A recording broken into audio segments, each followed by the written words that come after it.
Good evening. Welcome to the Sunday Night Takeaway Show, episode 28. And as you can see, I've got a fine panelist group with me today. So let's start off with the Arsenal boys. Jez, how's your day been? Well, not so good so far. Well, we won a glorious bit of stainless steel. I mean, whoever designed that egg cup is a shocker. But it is what it is. And I still don't understand, guys, right? You got the day trippers, paid exorbitant amount of money to go to the Emirates to watch that game, and they walk out at 88 minutes. And when I was doing the watch along that I was doing, right, you've got the day trippers, right, that have paid silly money to be in the North Bank, and they're walking back to their seats at 55 minutes. 55 minutes. So you've missed 10 minutes of the game.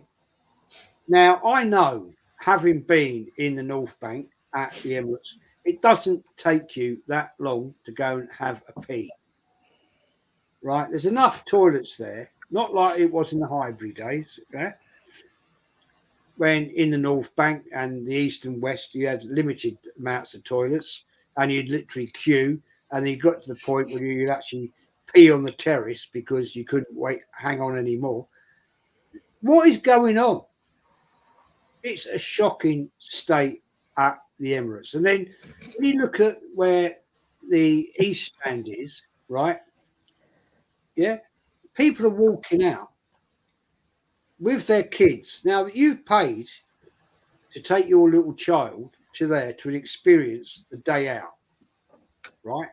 Why are you leaving before the end of the game? Why are you leaving before you get that rubbish trophy presented? Yeah? Because there's no dramas of getting home tonight. There's no problems with trains or anything like that. You just walk out the stadium, walk 5 minutes, and you're at Finsbury Park. What's the problem? I don't get it. I just find now this is where it's just the Shire folk coming in will pay any amount of money, right? They come in from the Shires, pay stupid money, sit there with their bloody cameras, giving it all the big one, and they think, I'll beat the Emirates. Oh, yeah, I'll beat the Emirates. Fuck off. You're not an Arsenal fan. Piss off. Winds me up, man. Yeah, not good at all. That just shows the stadium. Well, we have the same in the London Stadium. Fuzzy, I'll come back to you afterwards. I'm going to go to the Arsenal boys first of all, like I said. Anthony, how are you, mate? How's your weekend been so far? It's been ups and downs. I mean, we were messaging one another yesterday saying about you and your club doing all these transfers, and I've got to be honest with you, it's pissed me off. I'm not going to lie. As you know, in the text messages I sent you yesterday, absolutely terrible. And all we've signed is a cauliflower, 75p from Lidl's. So that's a bargain. And that's it. That's that's my weekend really. Distraught. I watched the game earlier today. Thanks for Josh Gunner. He actually sent me the link, and I was able to watch it. So big up to him. And yeah, I thought the first half was good, but the second half, obviously, with the amount of subs coming on and that, it sort of went. It's like we took our foot off the accelerator a bit. But listen, if it wasn't for Declan's Rice set pieces and our two centre backs getting on the end of it, the other thing as well, I do want to say about the game, it was actually going to go into penalties, but both managers said, "Don't worry about it. You've won the game. Get the cup." I don't know if anybody knew that, but that was what was said. So yeah, so rightly so. I don't understand it when you win a game 2-0 and then they want to just go to a penalty shootout. I suppose it's people trying to get their money's worth to watch the game, but unfortunately, like what Jess said, people walking out on the 88th minute, and that was just a friendly. What's it going to be like when the Premier League starts? You know, we've had people walking out last season as well, like from 80 minutes onwards. So Yeah. you know, Yeah, good. I'll come to you, Hot Fuzz, because I want to save the last person till last, as you know, last man standard, as he says. Fuzzy, how are you, mate? I'm doing surprisingly better comparatively to what some rival fans are probably hoping. That how I should be feeling after yesterday's result. But do you know what? They might have won the battle, Manchester City. They might have won the golden dinner plate. You know, the fabulous dinner plate. But as history of the past 3 previous years would prove, is that the loser of the first battle are ultimately the winners of the war. They end up winning the Premier League. So maybe it's just written in the stars that United just win the Prem this season. I don't know about you. I can feel it. It's the winds of change. Yeah, football's healing, guys. Manchester City are gonna finish mid-table and then just disappear off the face of the planet by the FA. Got Chelsea that will turn into a £1 club again. You got Arsenal that will be back to battling it out with us at the top of the table. West Ham will still be West Ham, whatever it is they are doing. Tottenham still be non-existent, and Liverpool will sort of be European qualifications, and then maybe a cup final here and there. But just back to this year's our year. No, never mind, it's not. Maybe next year. But yeah, the transfer front as well. It's surprisingly, it's weird. It's really, really weird because it's just the timing of it. Previous regimes would probably expect it to happen very specific times and a specific day of the week for all the news to come out. But then it's like you're about less than an hour away from kickoff, and then United say, okay, well we've sold Wan-Bissaka to West Ham, and we've just completed a double deal for De Ligt and Mazraoui. Have fun, guys. Enjoy the game. It's like, okay, but fairs. I mean, it's business that we had to do, so I can't complain with that. You know, I'm happy to see that business being done. Personally, I would have liked to have seen it be done sooner, but you know, what can you do?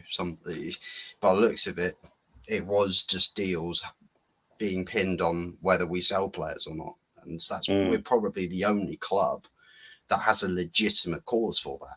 Other clubs that say, oh, we got to sell first before we can buy XYZ, I think might just be a case of, well, you can get out of spending a little bit of extra money, we'll take the low road. Whereas Man United, they've shown that when they want to do the business, they will do it. But if they can't, they have to do other things in order to make it happen. West Ham buy Wan-Bissaka, United go, okay, nice, thank you, pull the trigger. No, of course.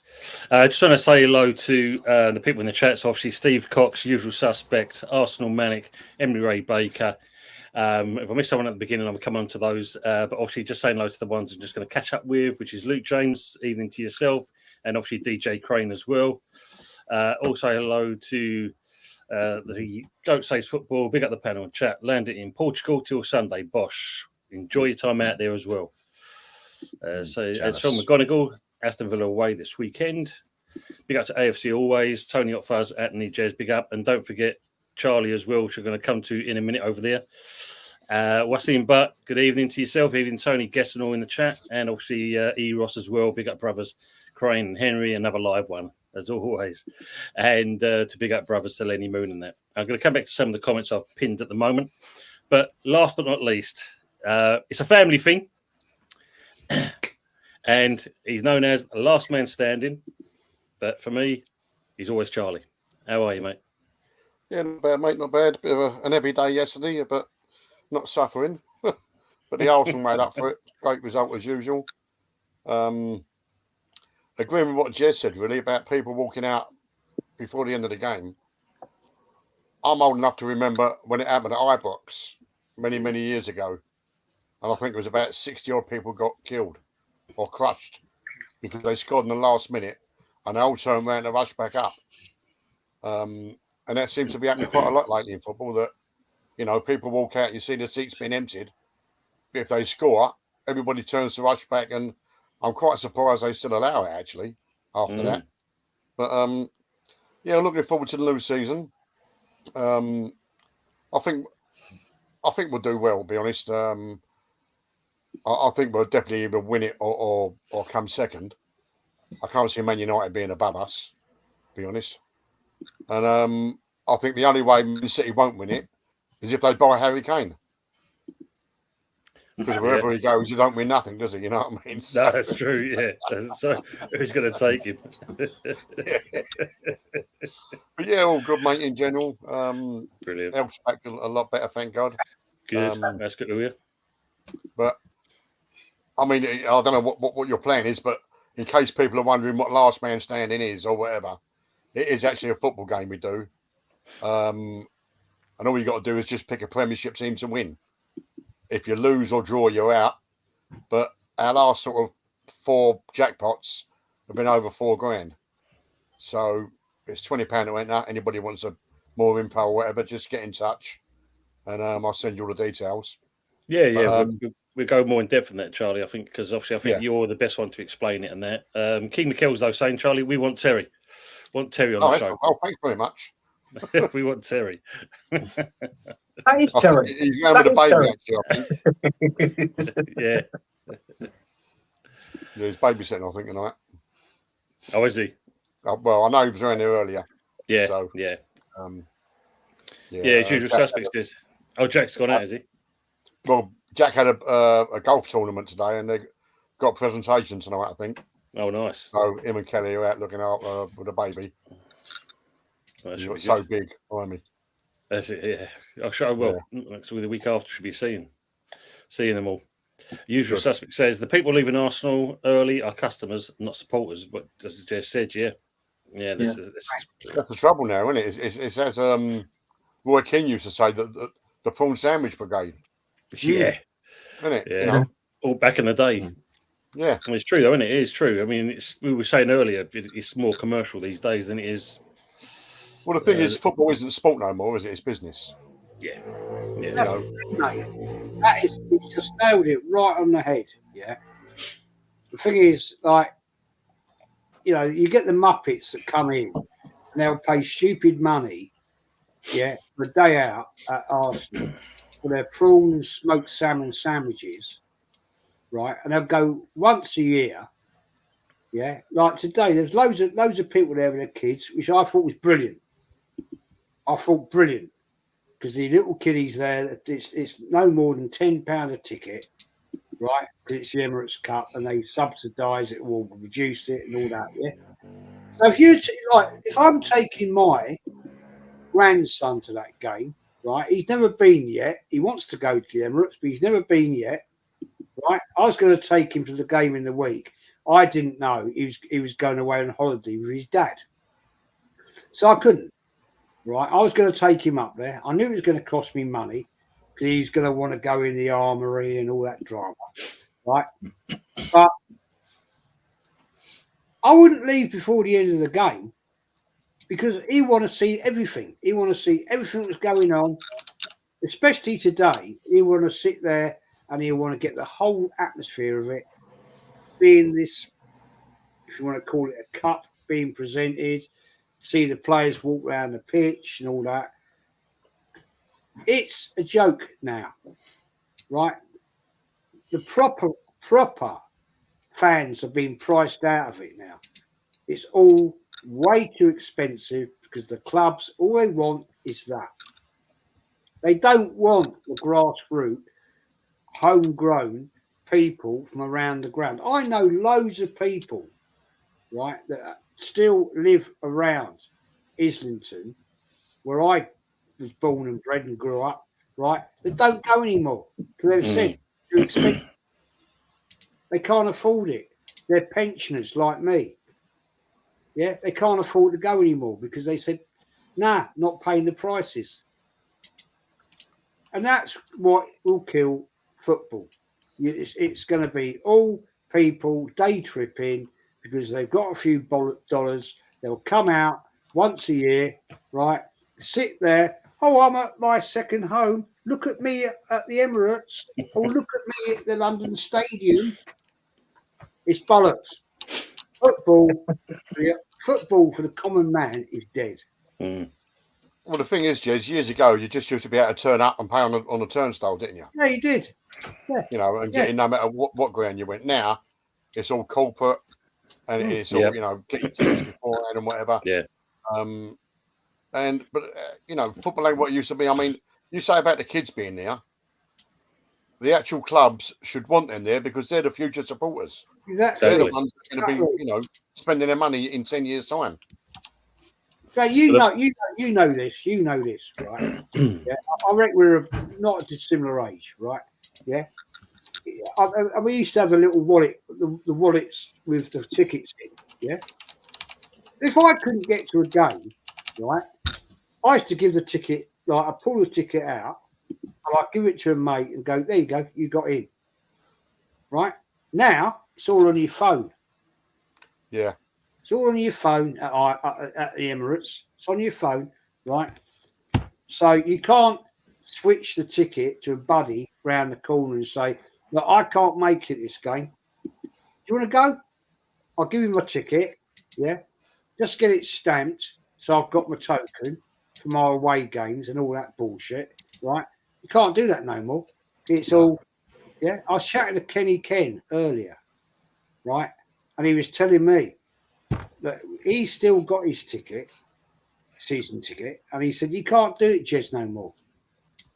And I was like, it's bollocks, because he said, because you know and I know the touts will beat any system you've got. They'll still get the tickets, they'll still sell them at exorbitant prices, and they'll get round it. No longer can I pull out my old wallet tickets I used to have, the little wallet thing, and say, Fred, do you want to go next week? I can't make it, mate. I've got to work. And you go, yeah, all right, mate, thanks. Yeah.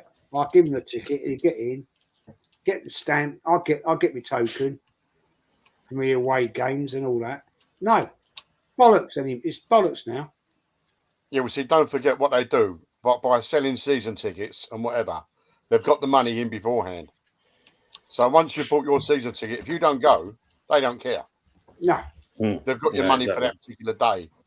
You know, the only thing they'll lose out on is booze and like and a program and whatever. But teams are guilty of their own success. If you get a team like Arsenal, Man United, you know, Tottenham, Chelsea, West Ham that sell out all the time, they're going to keep putting the prices up. Of course, yeah. It's only when you get lower teams that have got don't sell out that they can't put their prices up because they can't sell the tickets they've got, so they won't put the prices up. But it's a supply and demand, isn't it? Really? No, exactly. I mean, I'm just going to go some of the comments on, you know, what you're talking about. Then I'm going to tell you about the West Ham situation we have as well. So when you look at, as Eros says here, Arsenal like me pay $600 a ticket to watch Sheffield versus Arsenal. Only thing is, I stayed till the very end, as he said, and then Pepsi Packs goes, yeah, proper fans priced out of it. Bang on, Jez. Also follows the Pepsi saying the women are playing all the home games at the Emirates this season. He thinks. Eros obviously says, how much the ticket is? Do you know how much a ticket for the ladies' game is at the Emirates? How much, mate? 20 quid. So what's the difference? Yeah. But, do you know what, Jez? As you say, we're probably similar age, but I remember years ago when you had the football combination, which was the reserve team. Yeah. I could never understand why they never put them games on, say, 1 o'clock in the afternoon, and then followed by the league game. You're gonna your ground's going to be full up from 12 o'clock. You're going to be taking more and more money in as a business. Yeah. Plus, supporters get to see, you know, what players are coming through. Exactly. But you don't now. No. Yeah. You know. Well, no, you know why, Charlie? Because you know, if you do that, then it means the corporate people can't get through to get to their seats. Well, there's your problem. Yeah. Because the prawn sandwiches are more important. That's the fact. You've got to have your prawn sandwiches, mate, and get ripped off for £7, right? Well, actually, I lie. You get ripped. You've got to have your prawn sandwiches. No, let's go back a little bit, right? £27 for a steak you get with chips, right, and a free drink of absolute pony red wine. Yeah, but if people pay it, Yeah, they're going to carry on doing it. Of course they are. Just don't buy it, and they'll be stuck with it. But you're always going to get them people that pay it, no matter what the price is. Yep. Yeah, but the thing is, mate, as I call them, the Shire fans, right? They'll come in from Hertfordshire, God knows where else. Once a year, they'll pay. Oh, look, I'm at the Emirates. Oh, well, yes, I'm at the Emirates. I'm an Arsenal fan. Ooh, yippee doo. Ooh, I'm an Arsenal fan. Ooh, I bought the new shirt. I just paid £105. F off. You're not an Arsenal fan. If you're a proper Arsenal, you'd be there every bleeding week. Get out of it. Yep. I call them out. I get hate for it. I get massive hate for it. I don't care. Because I am proper Arsenal. I've done it all my life. I've spent way too much money on that bloody club in my lifetime, right? And I will not spend any more at all. Because I will not fall for the bullshit that they do. But these people will do it, and they will keep on doing it. And eventually, guys, before I shut up, you will see the local proper Arsenal disappear. They'll go. Because I know loads of my mates I used to go to games with, they don't go no more. And they only live, right, literally around the bleeding corner from Highbury. Yeah, I went to school with them. Yeah, and they don't go no more because they've said, I've had enough. Fed up with it. Fed up with being ripped off and seeing crap. And at the end of the day, it's the same as all the big clubs, Manchester United, it's the same with Tottenham, it's the same with Chelsea, and at West Ham, right? It's all about that. These people do not care about the real fans. The common man, the working man, right, who's worked all his life to go and see their game, they don't give a shit about us. Well, this is the thing we have at West Ham, Jez, and I'm, just going to follow up on that what you just said, because the biggest problem we've had so far, and we've done a petition about it, is the concession tickets. Doesn't matter if you're a student or an RAP, you're going to pay the standard price like everyone else. So, as you said, the workings man game is dead and buried. It's all about, just take. And unfortunately, seeing very little much in return for it, basically. I mean, like yesterday, we had the Betway Cup. Now, a lot of people boycotted that match. So West Ham are saying at the time there's around about 15,000 people at the game. Yeah, so they sold apparently around about 12,500 tickets, and the other 2,500 that was in there, and they got in for free.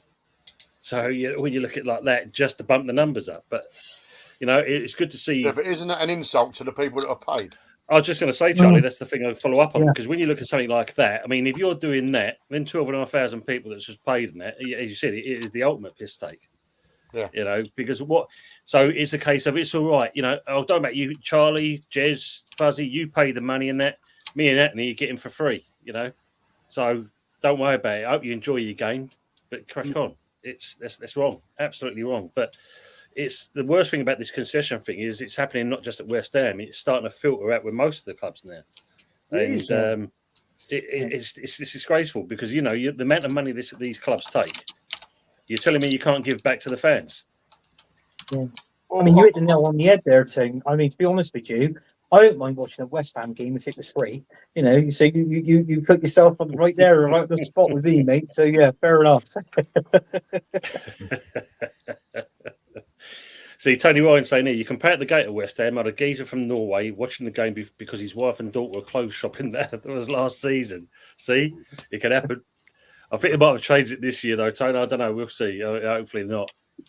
Fans are astronomically overcharged. Players on astronomical wages. Clubs are run by clowns. That's the problem, is the wages they're on. Yeah. They've got to get their money from somewhere. And the only sort of place to get all that, they've got TV money and whatever. But the instant money is the supporters. Yeah, Excuse me. no, exactly. So, What's Timmy saying here? Used to dodge spuds trying to nick my Man City scarf on the way to Highbury. Remember, mid-70s. City scarf had the claret band on it, identical to West Ham colours. Golden days. Sean McGonagall was asking you, Jez, are you doing a watch-along against Villa? Oh, well, what? Sorry. Are you doing a stream for a watch-along against Villa? I'm doing all the Arsenal games if I can, mate. Nice. Yeah, there you go. Sean, you got it in there. Just going to go on some of the comments I pinned. Okay. Arsenal Maker was asking Wan-Bissaka medical at West Ham. Apparently, still to do with this golden handshake. It's been put back. It's supposed to be at 4:00 this afternoon. It's been put back. More than likely, it's going to be possibly tomorrow, as Steve Cox has followed up with mistake. They've got cancelled. West Ham want Joe Gomez. I don't know, Henry. I've heard of this rumour as well. Yeah, as Steve said, possibly tomorrow. Don't believe everything you read, Henry. Apparently, we're after everyone. That's true. The odds, though, this is an interesting one. Usual suspect, the manager sack race. Howe at 8-1, Erin Ten Hag 10-1, Nuno 10-1, Cooper 10-1, Lopetegui 20-1. Where's Arteta then? Not on there. Unsackable. Yeah. Unsackable, apparently, yeah. You know what? When he first took over, Arteta, and we was bottom of the Premiership after 3 games, and they never sacked him, I knew then that they was going to back him all the way. They've definitely done that. Because, you know, any other manager of a top flight club like that would have been sacked. But yeah. I knew then that they was going to, you know, give him whatever he wanted. And, I think he's done really well. I really do. As I was saying to Anthony earlier, he got rid of all the shit at the club. You know, he got rid of Ozil, Aubameyang, Lacazette. Look at the shit defenders we had.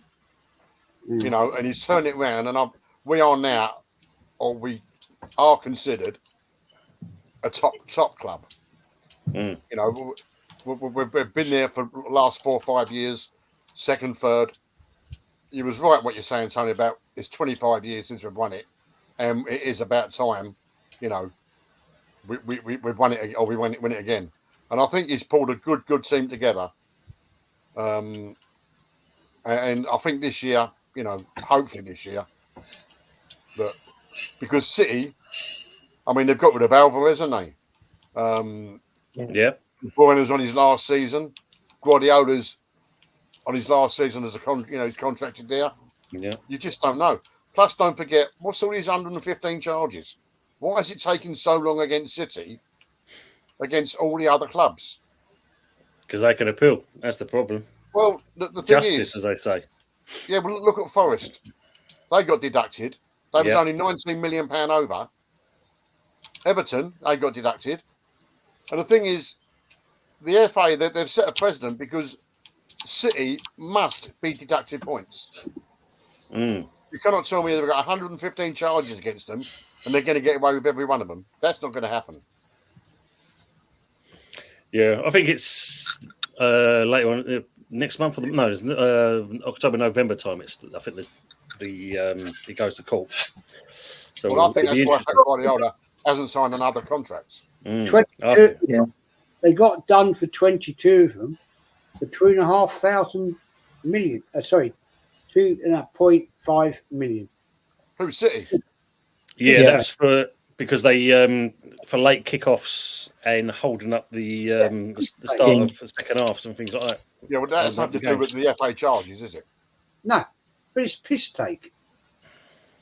As I say, that's why I reckon Guardiola hasn't signed a new contract, because deep down he must know that they're going to be hit badly. That's nothing. TV, David.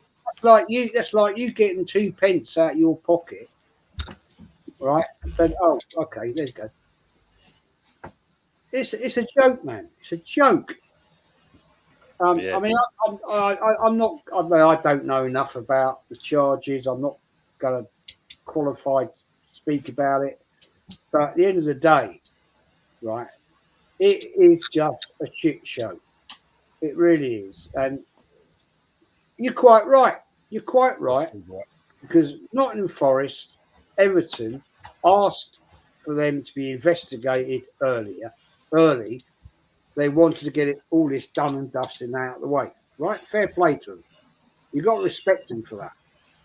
Right? Nottingham Forest are coming back into the Premier League, probably going to get deducted 10 points straight away. Sorry, Leicester City. Leicester, yeah. Leicester City. So I think it's corruption, but I don't want to get into that because I don't know enough about it. I'm not qualified to talk about it. But yeah, I think the FA just needs playing a level playing field and say, this is how it works. This is what we're going to do. This is what you're charged for. Stop pontificating. Just do the damage, man. Get it out of the way. Seriously. Trouble is, they're not going to be fined for all those 115 charges that be brought down, and they'll get fined for about 5 or 6 charges, right? And then that'd be that. But in all fairness, with someone like Man City, if that was another team, right, it happened before, going back a few seasons ago. They weren't allowed to sign any players for 1 season, right? That was a fact. Also, with that, not signing players, they started on a minus points, and then they had a hefty fine. So, which is rightly so. So, if Man City, if they can get that done, that'd be absolutely brilliant. But the trouble is, though, with the owners there, they've got absolute so much money. What we see is money makes the world go round. They can buy the best solicitors in, and obviously reduce those charges down. So that's what Man City will be doing. And why it's done behind closed doors, I don't get it. Didn't they have something like 220 charges and they've dropped it down to 115? Yeah, they did. Yeah. They dropped it down to them. Yeah. They're going to go further. Yeah. And the other thing as well, Charlie, if they wanted to, they could long this out anywhere up to 2030 before we even see daylight of these charges being sorted out. It's crazy. Well, that's what money does for you, isn't it? No, it's true. Absolutely. They don't care. If they get fined, they don't care. No. Because like the owners have got the money to back it. Of course they have. It'd be small change for them at the end of the day. I think that's why probably Everton and Forest never pursued it, because of the amount of money it was going to cost them. Of course. Yeah, I think you're Everton right. are in the shit at the moment, aren't they? Yeah. Like looking for like a new ground coming, looking for new owners. Yeah. But the chairman for Forest, how long he's going to keep digging into his own money, because I think that's what he's doing basically. You pot in your last so long, didn't it, at the end of the day? Well, when you've got players on big wages, then, that's don't take thing them for the bank balance to go down. Of course. Big up Dale, big Oregon Goon. Hope you're doing. Big up fellas, he's saying. Big up Dale. Going to come to more comments again. Lone Star saying, in 82, I went to my first game at Highbury. My old man paid $3.50 a ticket to sit down. Wow, how times have changed. Fucking hell. You know what? When my old man first took me, I always, even in the South Bank, I went in the kids' enclosure. But whenever we played Chelsea, we sat down in the seats because there was always bad fighting there. Yeah. Always. And that's the only game we sat. Excuse me. But that was a long while ago. All right, Dave, old school gunner. All right, lads, big up to the panel and everyone in the chat. Smash the like, subscribe if you're new. And of course, don't forget, if you can, for Jez underneath and Fuzzy to my side as well. That'd be great. And obviously to old school gunner as well. You know, at Eros, they're saying hello to each other. I'm at 6 a.m. to watch my Arsenal every weekend, Jez. Big up to you, Dale, for doing that. Fair play. The first show saw it coming. I can talk a bit more about it, though. I'll get your comment there, Steve. I went out this week and got a full England kit for a 5-year-old and a shirt only for a 9-year-old. It cost me £120 at Sports Direct. Mad. Ridiculous. Just going to go some comments that BVB put up, actually. You're going to quickly go into them. He's saying, obviously, the amount of German clubs have more memberships than Premier League clubs. And he's added on to that by saying, even with the cheapest ticket at £30 and just the one membership type. So why can they do it and we can't? Agreed. I mean, it's like what Charlie said. They know people pay for it. I mean, we're like it. I mean, Jez touched on it with, I think Lee Gunner said it as well. I mean, if you're a season ticket holder, if you haven't been to so many home games, is it Jez, you get put down in the bottom of the pile, don't you? Mm. So they're not worried as long as they get somebody there to refill your seat or whatever. That's what they're going to go on, because it's like what Jez said. It's all done by your phone, and you've got a barcode with a number on it. And the people in the offices, they check that on their computer system. They say, like, this person hasn't been to the last 5-6 home games. We'll put him down in the pecking order. Yeah. So this is what they're doing now. Well, it is all about money, isn't it, at the end of the day? Yeah. But the thing is, it's not only the money for the club; it's the money for the shops and pubs around the grounds. You know, they take a fortune for a home game. Their prices go up, and they go up because they know people are going to go into pubs anyway. Yeah. You know, but if you don't, the bloke next to you will. There's always people there to the food shops, the cabs, the restaurants. Thing It's is, all though, about money. how many local pubs are around the Emirates now? Right, Oh, blimey. right. Not No, like yeah. Highbury days. No, You, exactly. you come out of Highbury, you can walk down Pomerol Road, you can walk down Avenel Road, you can walk Highbury Hill, Gillespie Road, going to the Abbotsbury and all that, like all them pubs. Right, they're not there anymore no. because people go The pubs are dying. That's a problem as well, Jez. The pubs are dying as well. But yeah, you're right. We were saying about that. I mean, like, we had the same thing when we left the London Stadium. I think, like, the bowling. Apparently, I think it's turned into some gastro pub. The Denmark Arms. Yeah, That's absolutely show. The Central. All these pubs along the line. Since once the club gone, that was them dead. I mean, Nathan's the pie and mash shop up along Barking Road. That's gone there. That was a staple. That was. The thing is, Tone, is that the people went in them like before the game or whatever. They was all good supporters, all drinkers. You know what I mean? So the pub had a good trade. Now you go into a wine bar. I mean, I don't drink wine, but you go into a wine bar and it probably costs you £10-12 a glass of wine. That's true. Yeah, that is true. So what normal working man is going to go into that? Of course. exactly. Of course. I mean, look at this. Look, Steve's. I think he's got this the best comment of the night. I think so far. The working man worked all his life to buy a fire stick, just to watch your team. To buy a fire stick and then to have a knock on the door from the police. But you know what, Tone? Terry always says that he can't make out why people like Amazon, for example, don't buy the rights to it, and you can watch every game. Say for a £5 or whatever. Yeah. Yeah. Some games I go down the pub and watch it up the club, and it costs me 10 times more. You know what I mean? But what I'm trying to say is, the reason you've got fire sticks and people watching it illegally is because it's so expensive now. That's the thing. Why not make it cheaper and sell it in bulk? Well, the interesting bit on that, Charlie. I mean, when you look at it, Sky Sports just launched a new channel. You can watch EFL. I think there's League One, League Two in there. They have all the games. You just pick which one you want to watch. So why can't they do it with the Premier? Well, the thing is, as you know, I lived abroad, and I could get every single game, literally in the world. Yeah. I ain't got a fire stick, I've got a box. But I get every single game, Premiership game, League One, Championship, blah, blah, blah, every sport. You know what I mean? Yeah. And it costs me £130 a year. But I get everything. So for that, I mean, it's worth the money, isn't it? Yeah. Even the movies, everything. Yeah. So people are going to go down that road because, once again, Sky are just pricing themselves out of the market. Of course they are. Let's just say hello to more people in there. Evening to the wonderful Mama Flossie. Evening all. Hope you're doing well. Keep it good to see you. Yeah. They're all saying hello to each other.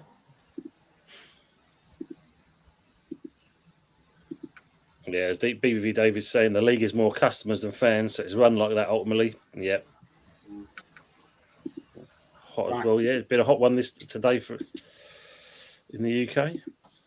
Mum, you want 2 more dogs? I send them through DHL to you. 23 degrees here tonight. Yeah, it's a bit of a hot one tonight. We're going to Mallorca tomorrow, so it'll be nice and hot there. Oh, nice, mate. You enjoy that time. Just going to a couple of comments here. One for you, Arsenal boys. Do you rate Ethan Nwaneri and Lewis Skelly? And where he is, he looks good. He looks all right. Yeah, I think decent. Lewis Yeah, Skelly. they're decent players. Yeah. I hear a lot of people talking about this Lewis Skelly as well. You know, when we've been on shows and people's put them in the comments, like Arsenal fans as well. But he come on. I think did one of them. I think one of them come on for was it Gabriel or Saliba in the game where he's today. So I know where he come on the other night, didn't he? Against Leverkusen. Yeah, they weren't too bad. I mean, but the trouble is though, he's all right doing this. But let's be honest, Mikel Arteta, he doesn't play the reserve players when it comes to the Premier League. He don't play them at all. This striker, Obi Martins, he's gone to his team here, Man United.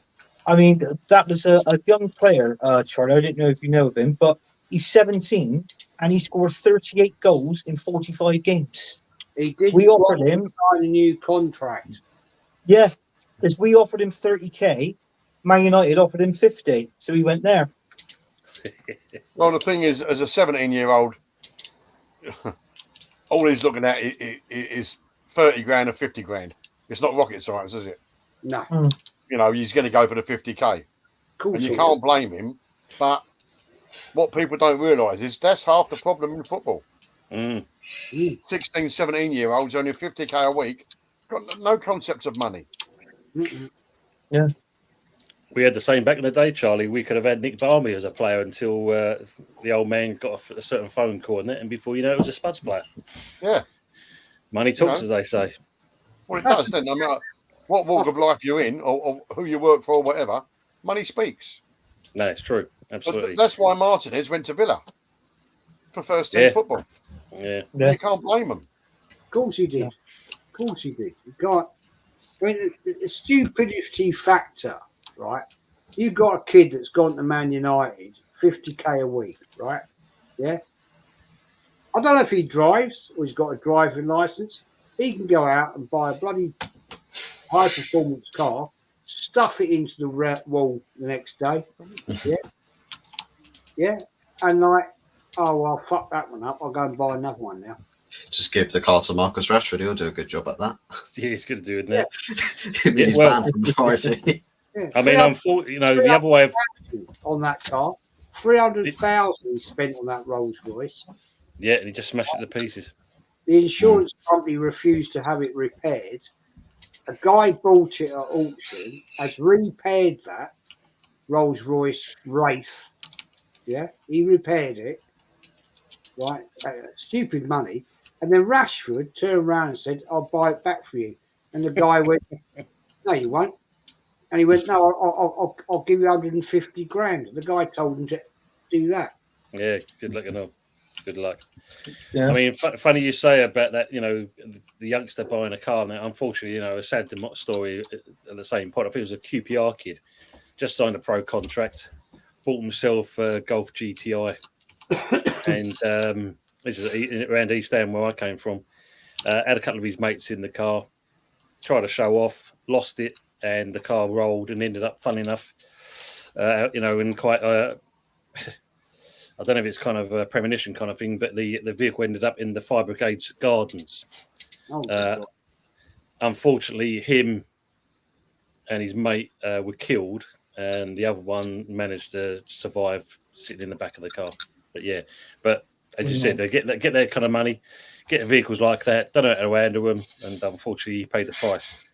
Yeah. Well, the thing is, so 17-year-olds are still children as such, aren't they? Of course they are, mate. Of course, you know, they've got no thing of driving or they've just no concept of money. And if you can just go out and they say, if you're on even at 17, 30 grand a week, you know what I mean? You can do what you want and spend money like it's water. Of course they can. Because I know the next week you're going to get another 30 grand. Yeah. You know, But the funny part, because I don't remember years, I think it was about, I'm talking maybe 10 years ago. I think it was an Everton kid. He just signed a pro contract, or was going to sign a pro contract, but he wanted 19 grand a week. He was demanding 19 grand a week, you know. You know what it is now? It's all agents, isn't it? That's the problem. Mate. Yeah, of course it is. You know, and when you've got a youngster like that, he'll just, you know, go to all the big clubs, and one of them will take him.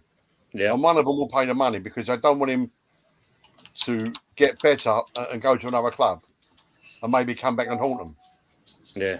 You know? That's true. So I think, I mean, many moons ago, like me and the kids, we used to follow British basketball. And they had a cap on how much you could earn. See? And I think that wouldn't be a bad thing in the Premiership. That's Bosman, though, isn't it? That's the problem. That's what Well, caused all this. If you remember, guys, Charlie, do you remember? You remember this, right? It used to be the club, right? If you were a club professional, yeah, you'd get a car from the club. Yeah. Now I remember. You remember this?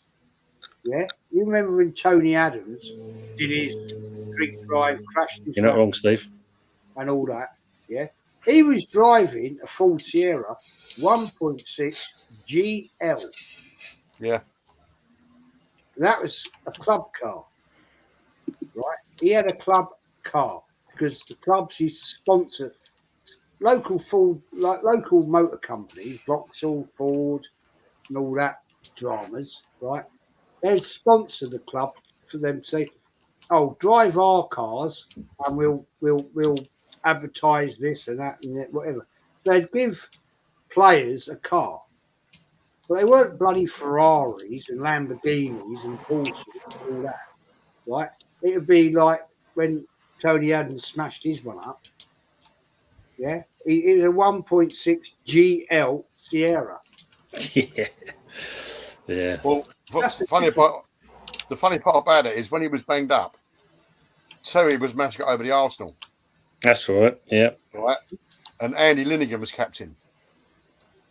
Yeah. And we went there, obviously, afterwards, had a couple of beers and whatever. But it weren't like their mobile phones, you know, you just take photos. You had to take them all by the old Kodak and the wind-on one. And all the photos we took, none of them come out of Terry. Like, the film just got ruined. So that was a bit gutting. But you're right, like, I mean, fun enough, you say that, Jez. When we signed Charlie Nicholas, he lived in a place in Highgate called High Point, which was the highest point in London, and we was working on that building when he moved in. And I don't think he could actually drive at the time. But now you're saying about the Sierra, I'm pretty sure, going back fucking donkey's years, but even then they had the Sierras. Well, it might have been a more Cortina then, I think. You know, but you're right in what you're saying. But now they've got the money to just go and buy any car they want. That's true, isn't it? It is true. It's not good, you know. Power much. I just want to shout out to and be, you know, massive plug to the West Ham Massive Evening Gates. I hope you're still on here. Thanks for seeing. Good evening, everyone. I hope you're all well. And if you get the chance, guys, go and see his channel. Great guy, does some great content. So make sure you go and share, like, and subscribe to him as well, please. Yeah, it's true. I mean, God, blimey, he's saying that the old Cortina chart. Bloody hell, that's yeah. Moving in. Well, I think was it the old Morris Marinas? Yeah, so broke down by the time they got to the bottom of the road. Oh, you're bringing back memories now, mate. Yes. Yeah. I used to have a Morris Marina. What did you have? The old Super Sport? Oh no, it was a bloody heap of shit, and I smashed it straight into the ditch. Didn't do a Tony Adams, did you? Oh, mate. I'm not going to lie. Yes. Yeah. No, I'll tell you a funny story about it. Right. Yeah. I had this bloody heap of shit. I'd not long been married, right? And it was a horrible colour. It was a mustard yellowy shit colour, right? Yeah. And we'd been out that night. We'd been out actually to see Iron Maiden, right, at the Ramsey Arms. Yeah. And Rumsey Arms, I beg your pardon. We were driving back. I was pissed out of my head. And we were giving it large. And this thing handled like, well, it didn't handle at all, actually. No And power steering then, Jez. No power steering then. No, mate, it was like that, right? You had to have arms like fucking, whatever. We're driving back. It was a shitty night, and I'm driving. The wife's going, "You got a bit fast." I said, "Nah, this thing's good. This is real good. This thing." I give it the big large one. We went round this corner, spun it round 360, ended up in a ditch, smashed it into a fence, and she just fucking looked at me. She went, "It really handles well, doesn't it?" And I went, "Well, not tonight."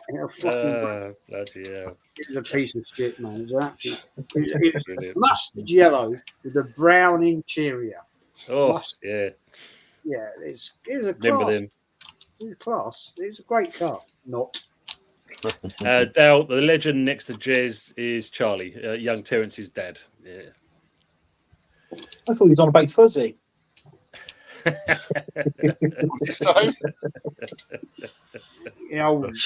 Anthony's tractor. 10 windows, 10 windows. Jesus. Solid foundations. Last few windows apart from rice bin naff. Yeah, the transfer windows.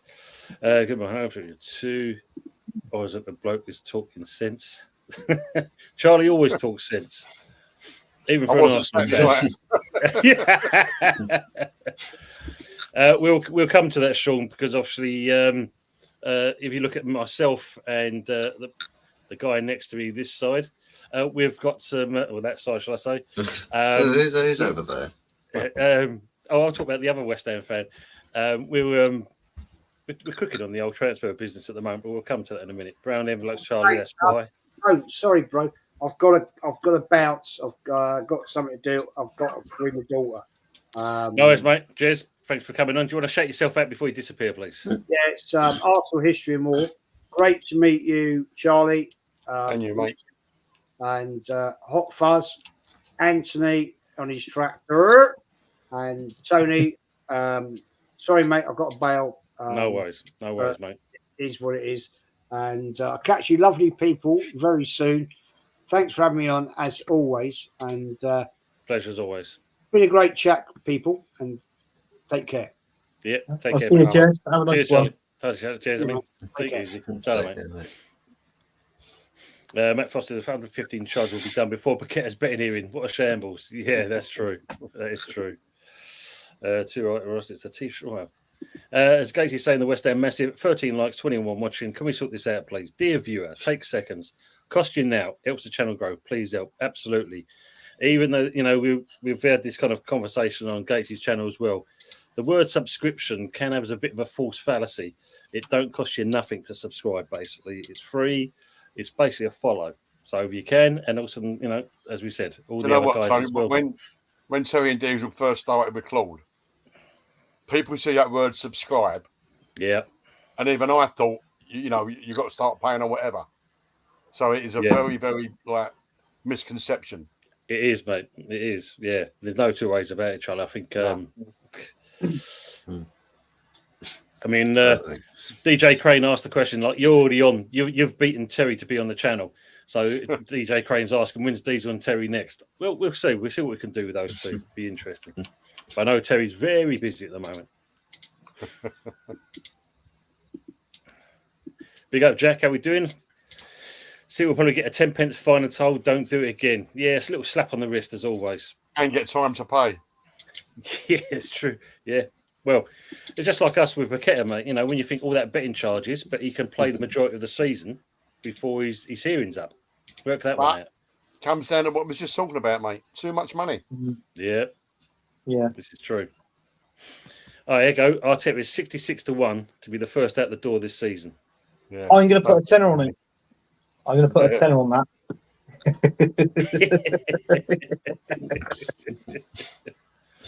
Yeah, she can do what they want and never get held properly accountable.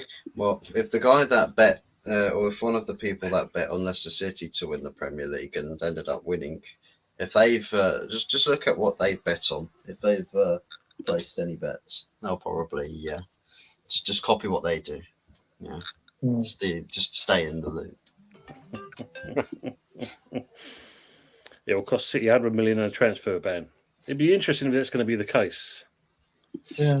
Oh, okay. Yeah, look, there you go. Look, yeah, that deal was already done apparently. QED.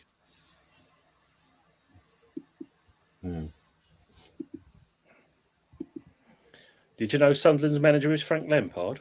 No, I didn't know that. No, you gone there, is it? I have to investigate this. Hmm. It's fine. He'll be Chelsea manager again by Christmas. Evening, Bazza, Barry Clark. Evening, gents. Hope you're good. Yeah, good, mate. Hope you are as well. As Steve said, it is a bit of belly swallocks going on. Kind of, it is a bit muggy tonight. There's no two ways about it. It is. It is. But, yeah, I've got the fan on here. I don't know if you can hear it, but here's the fan. I God. can't feel it. Oh, sorry, Charlie. It is in your direction, actually. If you put the other side, it won't blow into me. I was going to say, Charlie, I can see the old earpiece going. I can see the old wind blowing it with the old fan. That's why Tony turned it off. Evening, Richard. Hope you're doing well. Evening, lads. Hope all is good. Yeah, Yeah, all good with you. And hopefully it's with yourself as well.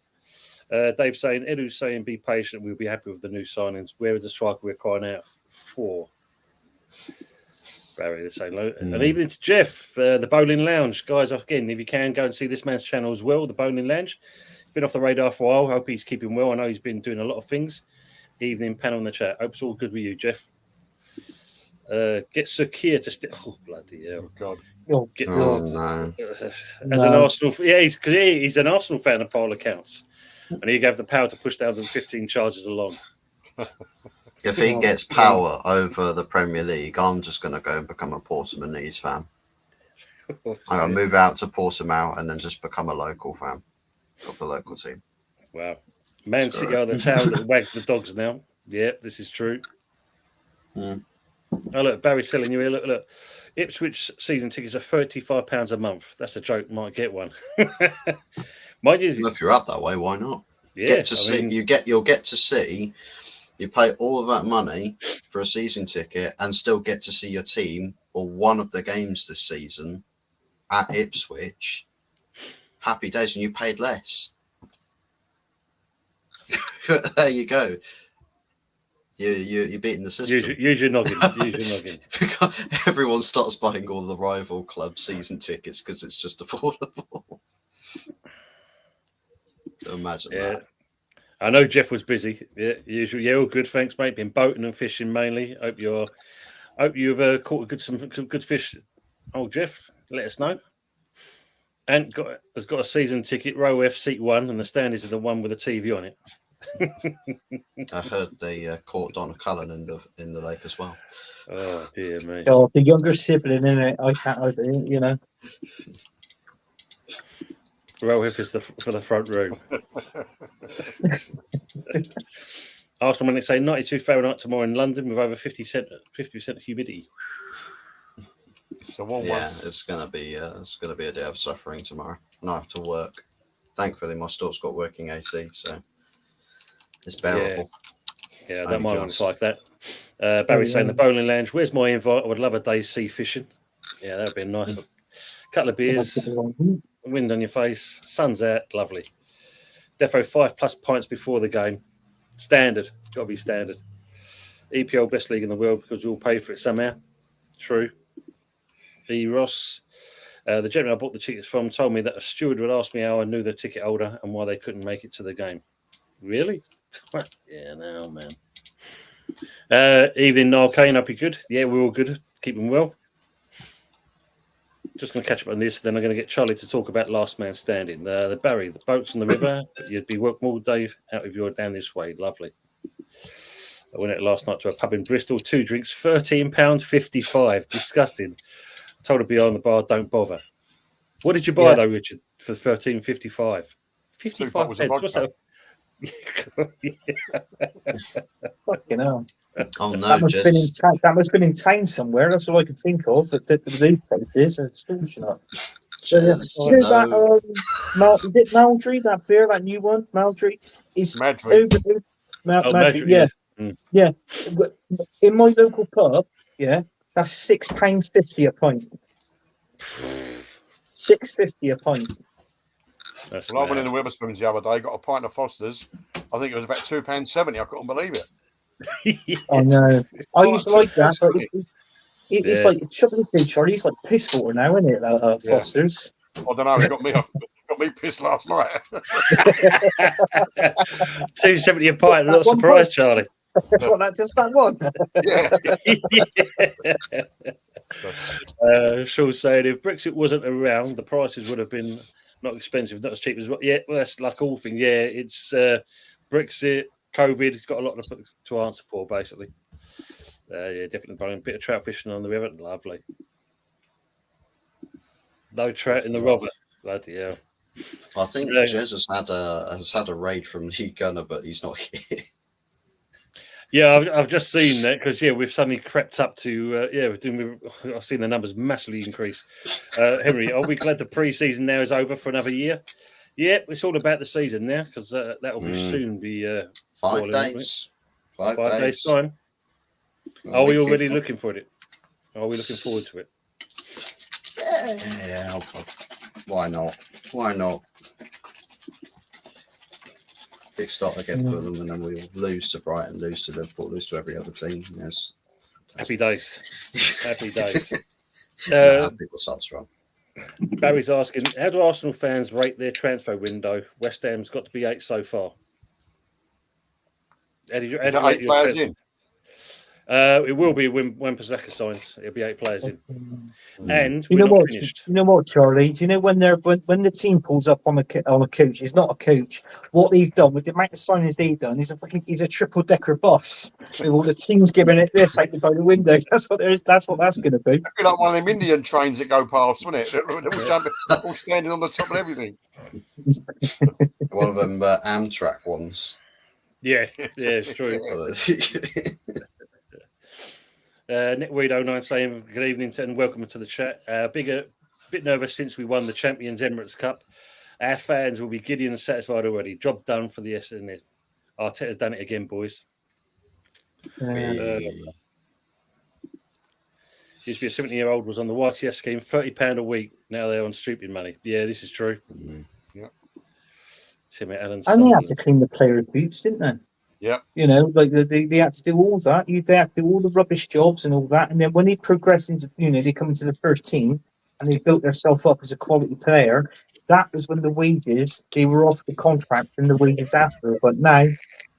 Well, the YTS boys used to rely on the professionals at the end of the year, giving them a drink. Yeah. Yeah. But as you say now, that's all going out the window.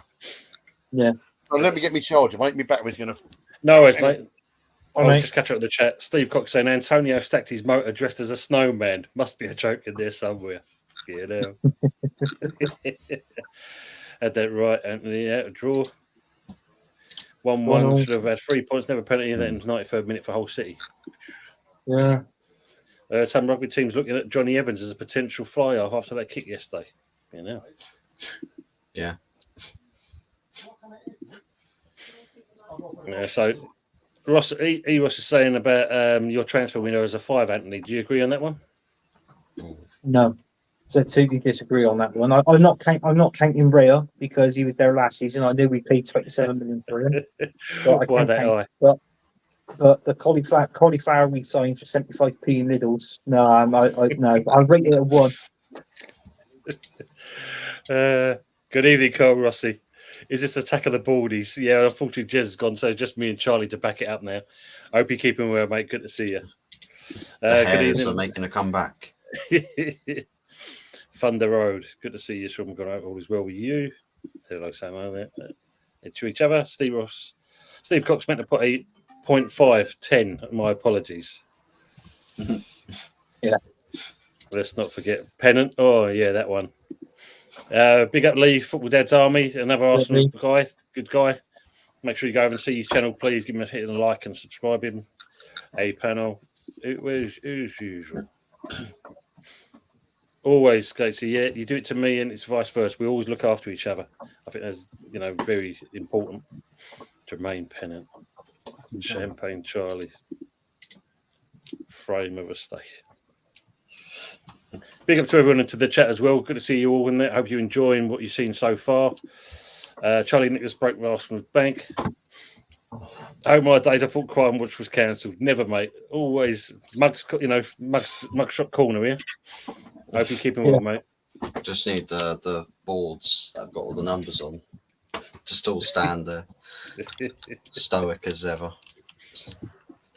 Oh, sorry about that, guys. That's okay, mate. As Fuzzy had an haircut, is that a fucking wing back?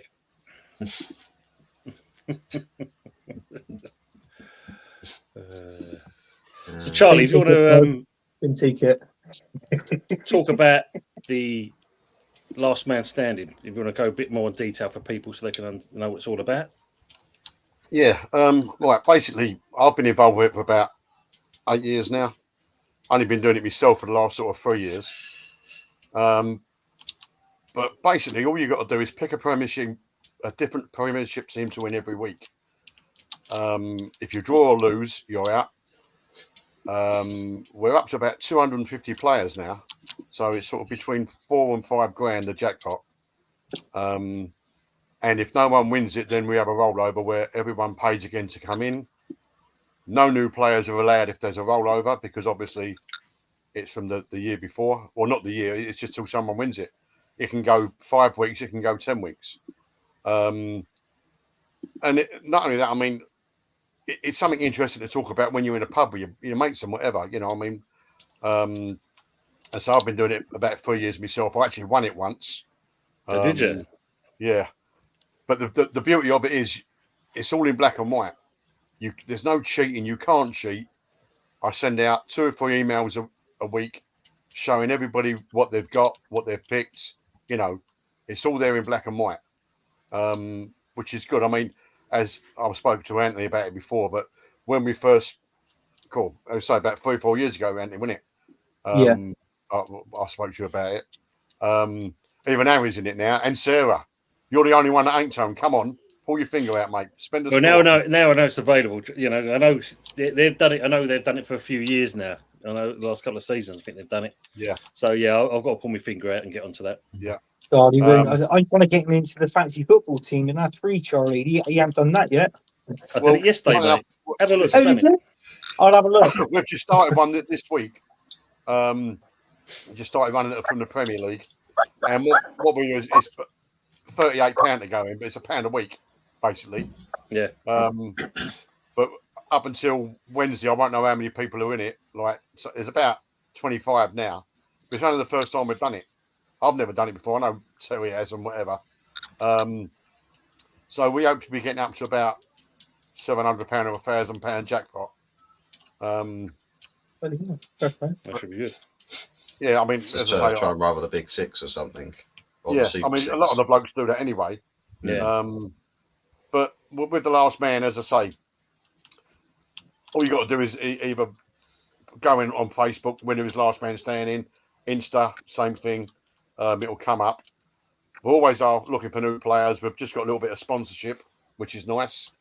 So what we do, like every now and then, we offer people 50% discount if they introduce a new player. So instead of paying 20, they pay 10. At this moment in time, it's winner take all. I don't get nothing out of it. You know, I put in a lot of time to it. But it gives people something to talk about and some enjoyment. You know.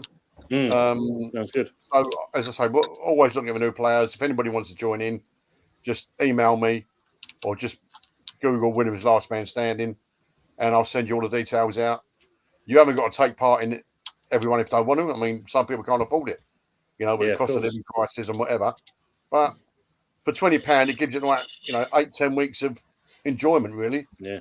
You're not only looking at your team's results, you're looking at all the others as well.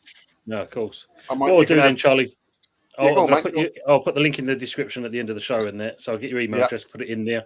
So anyone who's watching, if you want to play Last Man Standing, it'll be the links in the description. So make sure you look onto that. And as Charlie said, you can find it on Facebook as well as Insta as well, Last Man Standing. And join it, guys. It looks really interesting. Yeah. And if anybody on this podcast, I'll gladly come on for half hour or so just to try and get the name out there. Because at the end of the day, like we were talking about earlier, money speaks all languages. Yeah. So the more players in, the bigger the pot.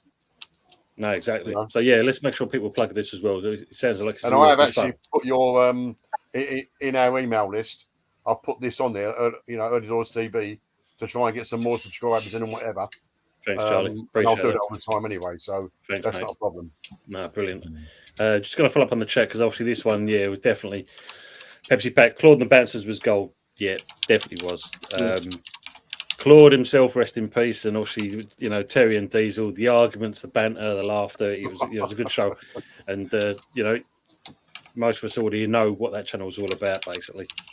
Big up to legend himself, Carl Walsh Gunner. Hello, gents. Lots of legends on the screen. We need a striker, left back, centre back, right winger, goalkeeper, a number 8. Get rid of Ramsdale and Nketiah, Nelson, Martinelli and Vieira, Kivior and Tomiyasu.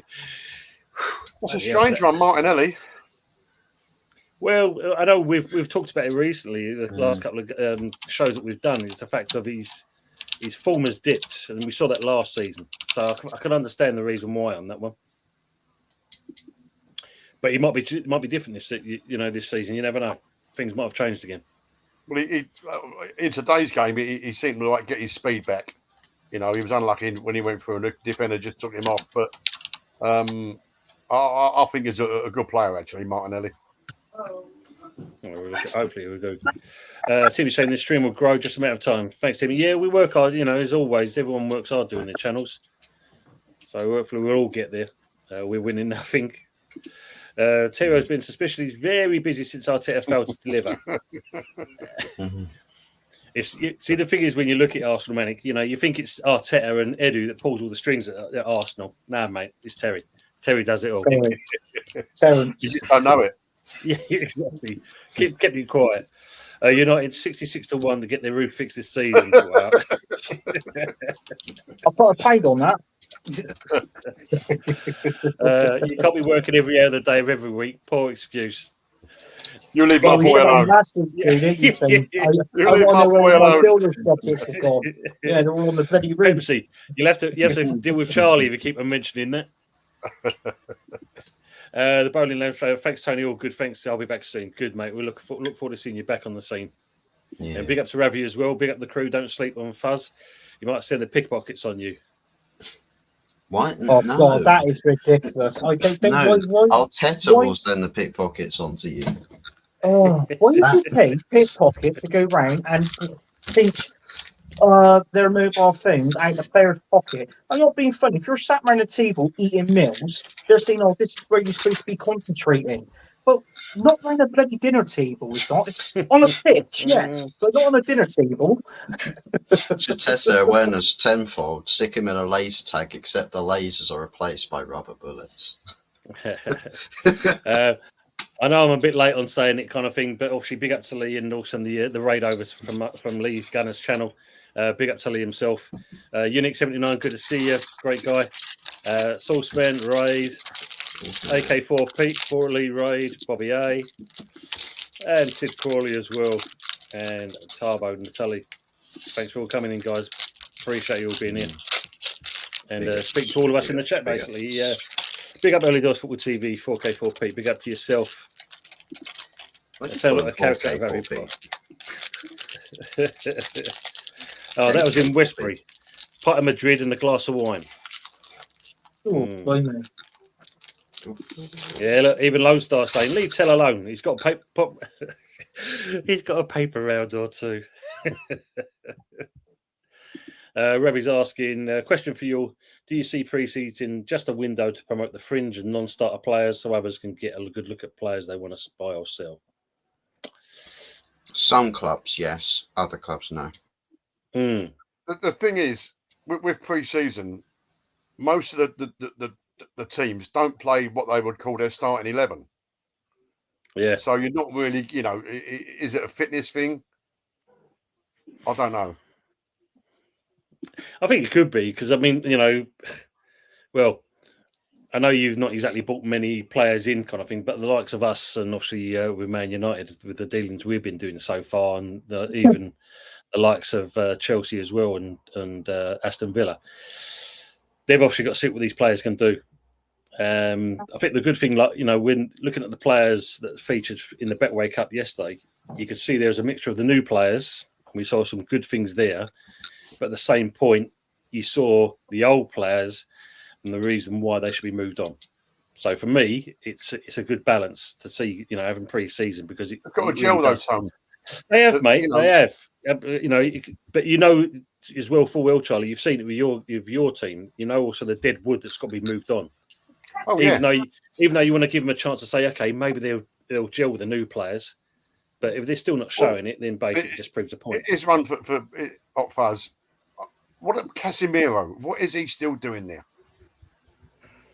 I mean, the only market really we could realistically sell him to is Saudi Arabia. But when they turn around and say, "Yeah, you're all right, mate," we'll look elsewhere. I've got to admit.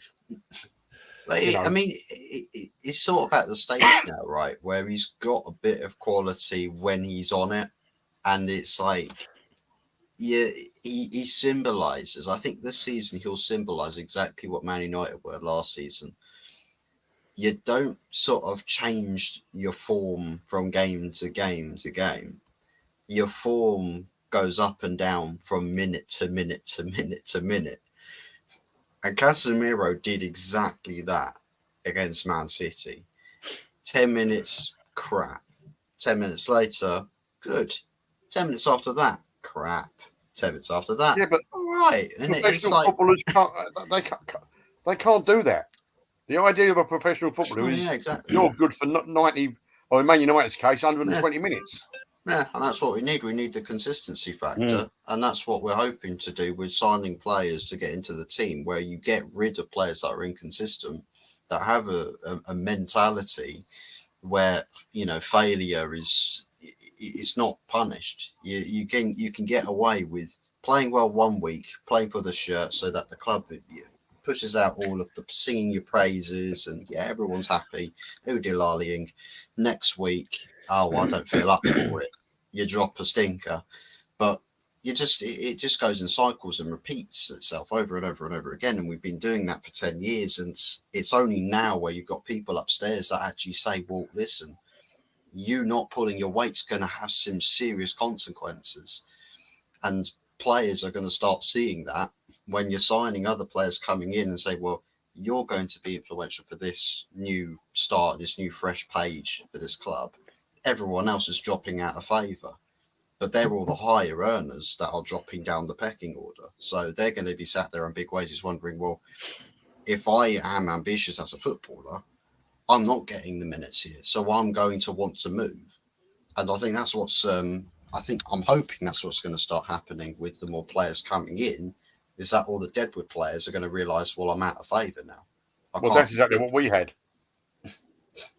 Yeah, well, it's just a matter that with players on the wages that they are on, they don't have the need or the want. Some of them don't want to go because, well, I'm earning as much as I am here, and I still believe, well, I'm going to fight for my place. But your manager's told you can't play. You're not going to play. Why are you still here? Why are you being the tail that wags the dog? Player FC, player power. It's prevalent in more ways than one at Manchester United, and it's a culture that's had to die. I've said it all the way running up to this summer transfer window that with Ineos, the biggest objective above all else is killing player power at this club, because it is rife throughout the ranks. Do you think he's lost the dressing room? No, I don't think he has. I think there are just players in there, but they're sort of one player here, one player there. I think the general synergy, and I think it's helped. It has massively helped having then the people from upstairs coming down into the dressing room and saying, you back this guy, you play for this guy, and you start playing together as a unit. You brought new coaches in. There's a new idea, a new plan at play. So work together, make this work. Otherwise, everyone's in trouble. And I think given that you back the manager, instead of saying, no, we're not going to give the manager a new contract, players start thinking, well, he might still be out the door then. But you're giving him a new contract. So you say, well, the manager's he's going to stay here for longer now. all the players have to think, oh, great. So if I wanted to get the manager out because I didn't believe in him, I didn't back him, well, great. I can't necessarily do that without trying harder to deliberately get him sacked. But I don't think players would necessarily deliberately do that until it gets ridiculously bad that any manager's job is completely untenable. But yeah. Good evening to Azzy and today again. Good evening to the people that's come over from Lee Gunner's channel and that. Good to see you guys over here. And like I said, if you can, smash a like to Hot Fuzz 44 next to me, and obviously if you want to, you can subscribe to us. I know you Arsenal guys possibly, but a subscription is not what it's all about. It's about following us. If you'd like to follow us and see the content, please smash a like, share, and subscribe where you got the chance to. It costs nothing these days. Good to see you on here. Sweet Bubbles, yeah, indeed, Turbo. Talking about signed Solanke, a round of applause to them. Congratulations. I mean, when you think about that one, a release clause of £65 million, and they're going for it. Do you think he's the answer? No way. Well, they're trying to find someone to replace that Harry Kane, aren't they? Because they haven't had that prolific goal scorer up front. But it's like what I said, 65 million for Solanke. I suppose with him being an English player as well, English players are dear. But listen, a lot of people don't realise that he scored 19 league goals, last season. So Marcus Rashford scored 30 goals the season before last. Where's he? Well, he's not he's doing planning it. His move to Arsenal. It's like what I mean. 1 goal shy of 20. I mean, 20 goals, and this is what Arsenal's crying out for: a 20-goal striker a season plus. So it's like what I said, that with all the names we've been, linked with, there's only one player left, and that's Ivan Toney. And they've dropped him down to 40 million now. Go and get him. I don't worry what anybody says. Arsenal's got money to spend, and I think they spent on the left back with obviously with Zinchenko going out. I reckon if we don't get a midfielder, it's like what I said, Zinchenko would be going in that midfield. So the only thing with Zinchenko, Anthony, is he's got a bad pass in him, isn't he? Yeah. Every game he's got a bad pass in him. Yeah, and it's that inverted, Charlie. I don't like that inverted system. I really don't. I think that's why we're actually struggled, because Ben White doesn't really go inverted. He's up there. No. If you notice, he's always behind Saka, But the trouble is, though, Martinelli, he hasn't got that on the left behind him, and he's like a lost soul out there on the left-hand side as well. Because we haven't really had a regular left back, have we? Exactly. He got injured straight away. So he went over there, he got injured. Yeah. And I personally think that's half the reason why Southgate wanted to take Ben White, because of the way he plays down the right with Saka. Yeah. But trouble is, though, he had a falling out with Southgate, didn't he? So that's why Southgate didn't bother picking him. What's his name? The number 2. Can't think of the English number 2 name now. Oh, you got Trent it plays in there, Walker, and you got Trippier. No, I mean Southgate's assistant. Oh, Southgate's assistant. It's not Carsley, is it? No. Evidently, he's the one he had the fallout with. Oh. Is it Steve Holland? Steve Holland, that's it, yeah. Steve Holland. Yeah. So, but we'll never know the truth on that. No. The clues in the name. He put a bet in on Holland to beat Southgate. So, and I see that come up. Was it from Lone Star about LMS? About I'm going to go back to that one. I just want to see what Steve Cox has put about Kilman. It says Premier League tax. Kilman not a £40 million player, yet 100% Premier League tax. Yeah. I was looking at this. This is the first one I like. Comparing Arsenal's transfer window to West Ham's is like comparing Tony's tractor to Tell's push bike. Different market and quality of player altogether. This is true, Lone Star. Where is it now?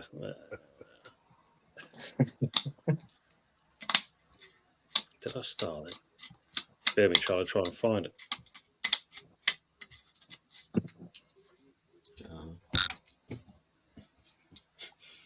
Sorry, Pain Like Bane, Adama, for the rustling. Yeah, the rustling noise. Maryland cookies. Nothing defeats them. It's like my chocolate milk. You know, I've got immovable to tell you, son, I'm object. actually going to Mallorca tomorrow because I'm on the next episode of Love Island. So, Hey, Oh no! Did I start? Oh you'll no! win that, Charlie. I'll try. I'm just going to come in some comments and I'll look for that one again. Like, yeah, Charlie, all it is, I see it come up. yeah. There's no restrictions. I mean, if you've got access to a UK account or family over here, whatever, you know, as long as it's in sterling, or you can transfer from your bank to my bank, not a problem. Oh, brilliant. All I will say, if you want to get in for this season, get in tonight, stroke tomorrow, because it's got the picks have got to be in by Wednesday 4:00. Wednesday, 4:00. Brilliant. Make sure of that. I just want to go back on this one here. Willie McKenna, good evening to yourself. For 2 Guinnesses, 2 vodkas, and 2 Red Bulls in Dublin, €54. Well, it is dear in Dublin, isn't it? But he said he paid £55 to see Paul McCartney. So, well, if he was the barman, he could have done it at the same time, couldn't he? Eros Fuzzy thought United played well the other day. Further of the pitch, a lot of chances created. Just need to work on finishing their dinner. Yeah, wasted chances again. But I'm liking with some of the build-up stuff. Hopefully, the manager actually plays the likes of Joshua Zirkzee instead of benching him for infinite amount of time. Get Zirkzee on the pitch. Get him on the pitch. Get Garnacho on the left, Ahmed on the right. Happy days. We know the old saying, didn't you? You can only play what's in front of you. Yeah, exactly. Ravi's asking a question for you, Anthony, and probably to you as well, Charlie. Question: thoughts on how Arsenal compete in the Champions League? Well, we're not going to win it. Don't get me wrong. I think Mikel Arteta did a decent job because I actually tipped Arsenal to get to the quarterfinals last season, which they did. You know, I mean, with the likes of Real Madrid, Man City, your Borussia Dortmunds, you know, and obviously your Bayern Munich's as well. I mean, I still feel that we're still behind them lot. So, listen, I'll be happy with another quarterfinals this season coming. What I really want, I want the Premier League and maybe another trophy if you want that. Maybe throw an FA Cup in there as well. But that's what I wanted last season. I'm sticking to my guns. This is what I want this season from Mikel Arteta. I do think the Premiership's the goal. Yeah, because that's over 38 Yeah. games, isn't it? You know. Yeah. Whereas your Champions League's probably like your group stages and then 4 games. So you're probably playing what 6-7 games to win it. Well, he's changed the Champions League, Charlie. He's changed. We're basically they've thrown all into one league, and whoever finishes in the top 16 of that league, they go into the round of 16 into the next stage. So it's just all teams in one massive league now. So they changed it. So I think it's pointless. Personally, I prefer the group stages of how we normally had it. So, which I think eventually it will most probably go back to. Maybe. I mean, once again, it's all about TV money, isn't it? Yeah. You know, they'll put more games in to earn more revenue. Yeah. Ravi's followed up with another question for you guys. Depending on who's fit in defence, who starts and who is sub? What's that? Well, for me, I think you've got to have Ben White as a right back with Saliba and Gabriel in the middle. Yeah. And, I mean, if Timber's back and fit, which he should be now, he's the perfect, the perfect person to be at left back. That would be my 4 across the back anyway. Yeah, I totally agree. Or Calafiori, one of the two. I mean, we're talking about obviously the left back situation here. That's another one we can do. We can rotate Timber with Calafiori in games. So I thought our defence is fine at the minute. I don't think that's where our problem is now. We've got our new left back in. It's just what I said. Is that optional right winger for Saka, rotate a player for him, and also a 20-goal striker. That's the next 2 players I feel Arsenal should get in now, from now to the end of the season. But with you locked in, you're going to be another Nottingham Forest this year. You'll be that last hour. You'll be signing your 26th player. I'll tell you that. We'll come to. We're just going to catch up on the chat. We will come on to the transfer business shortly. I mean, he was saying there, it makes too much sense to get Anthony. Arsenal won't get him. Don't want him. Yeah. Injury prone too, like Jesus. Zinni crumbles. Yeah, it was there. William McKenna's laughing at Ravi's comment. Early doors FC not winning the FPL. Of course not. We're proper at the bottom of it. Dearest city in the world, the prices keep doubling and doubling. Is do or die for Rashford this season, Low Star saying? Yeah. Oh, doubling prices go every week, guys. Wow, if that's the case. Evening to Aaron. Arsenal X-rated. The best we can hope for in the Champions League is semi-final at best. Which is true. Well, I if you think, can get the semi-final, you can get to the final. Yeah. Arteta win something, or we need to go as simple as. Yeah. Well, tone on that, right? He needs to go. Who are they going to bring in? This is the question we've asked, yeah. And You that's know, the thing. Who's going to come in to a club? You know, for Will Charlie, you had Emery. He wasn't exactly backed, whereas this manager's been backed, and it's been a slow progress. But the last couple of seasons, last I season was can't probably see the how best. any Arsenal supporter can moan with what Arteta's done. He's got rid of all the shit out of the team, and he's got us into. I know you don't get no prizes for coming second, but we're there. The season before last, we did bottle it because Saliba got injured. Yeah. And our last 10 games, we just didn't turn up. But one man don't make a team. You know what I mean? So it was our fault, and we bottled it. This year, this season, we should have won it. It was our own fault again. But, you've got to go through this. You've got to learn. No one wins the Premier League overnight. It's over 38 games, and as I just said earlier, there's 17 or 18 managers would love to be in a position and finish where we finished. And how on earth people can't see what Arteta's doing, I just don't know. I really don't. I suppose they're just looking at, they think that it's 2 seasons now, especially last season was probably your best opportunity. And for me, as I've said to Anthony before, I think it's 2 players away from actually winning the title. Yeah, quality he players. is. But at the end of the day, if we can see that, why can't Mikel? Because if that's the case, then bring these players in and go on and win the Premier League. It's like what Charlie said earlier. You play what's in front of you. So in all fairness, but we bottled not last season, the season before. Mikel Arteta ballsed up last season in that Aston Villa game. He swapped the team around. When we went to Dubai, we come back. It was a total different Arsenal. We were winning games and we were winning 4, 5, 6 nils. Right? Why change a winning strategy against one game against Aston Villa? I don't The thing get is, it. Anthony, listen, when I was young, I was at Leighton Orient. I had trials over the Arsenal. I was a reasonable standard. And we was always taught, you don't change a winning team. Yeah. Because it builds confidence. Mhm. And confidence can win any game. And it's all different now, football. As I said earlier, it's a business. It's not a sport.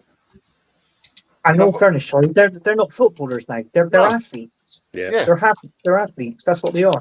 But the thing is, they moan about, we're going to play 2 games a week. You be a tennis player and play 5 sets, for 4.5, 5 hours solid. 2, 3 times a week, 4 times. They're prima donnas now. Which is interesting because you've stirred something here with the chat. Basically, it's Aaron saying here, Arsenal X-rated. If Arteta doesn't win a trophy at the end of the season, why shouldn't questions be asked? If you can't get over the line season after season, why wouldn't you consider a change? For who? For Arteta. And bring in who? Well, if you look at it, I mean, he was just kind of thrown some names in: Simeone, Allegri, Mancini, Conte. Conte, are you sure? Conte is not Conte by name and Conte by nature, I think. Actually, saying he ain't done anything. Emery got 5th in his first season and got to a final. And what happened in that final against Chelsea? We lost 4-1. They absolutely mullered us. We didn't show up. It cost me a fortune that day in the pub and staying overnight. We played absolute shit. We did. But the trouble is, though, Emery hasn't been backed like what Arteta's been backed. I mean, in that final, We played Cole Jenkinson at right back, Mustafi at centre. This was the dead wood that we had to get rid of. And But we've done it. He's done it. unfortunately, but Mikel Arteta's done that. But what I'm trying to say is, Unai Emery wasn't given the chance to do that. So I think if Unai Emery was still the manager of Arsenal, right? I always said this: he would have won us the Premier League last season. Because look what he did with Villa. He took them over from 17th and Yeah. got them into Europe. So, and that's in 2 seasons. Yeah, Yeah, but Andy, you've only got to finish in the top 7 now to get into Europe. that's true. Yeah, but I mean, That is this true. is and then this is Champions League now. But they went from the Europa League the season before, from last season finishing 4th into the Champions League. You can get what Unai Emery's doing there. Villa ain't got that money to spend as much as what Arsenal's got. Oh no. But with Mikel Arteta, so far since he's been in charge, he has spent 820 million, right? And also, you got to think, heck, he hasn't spent that much, nowhere near that much at Man City, and look what they've won. Yeah, but the only reason he spent that money, Anthony, is because Arsenal are now paying more money for players, whereas we never used to. We never used to spend like 50, 60 million on a player. Look what happened. We spent 76 million on Pepe. Yeah. Look how it turned out. What I'm saying, we was never a club to pay big money for players. But now, because the market demands it, you know, I mean, 54 million for Solanke. Come on. That's true, isn't it? I mean, that's the way I look at it. I mean, maybe it's me, but to me, Solanke is going to be another Richarlison. Imagine that. Imagine that. Trip Vic, 16 on the like button, guys. You can do it, guys. You know you can. Yeah, big up to your Trip Vic as well. Actually saying Arteta has done what any manager could have done given the money. Yeah. Oliver Carville is saying the board need to go as well, not just Arteta. That decision is down to the Cronkies. And this is bigger. And good evening to you as well, Oliver, as well. Eros is saying the problem is Arsenal have been missing the 2 to 3 players every season for 20 plus years. Get the missing pieces and stop pussyfooting around. If you're going to get it over the line, you've got to do it. Actually followed up with Ange was top in his first season. They only dropped off because they had injuries to players who played a part in being there. That's true. Every team has injuries. Yeah, I think might see a difference from Newcastle this year, possibly. He still got to a final, but a few players got down-tooled. This is true. Henry thinking that Villa would be in the top 4, which is a possibility, knowing the money they've spent. And Barry Clark saying, why does Arteta need to win a trophy to keep his job? He got a Community Shield for coming second. West Ham and City was the only 2 clubs to win the European trophy. This is true. And we did win that.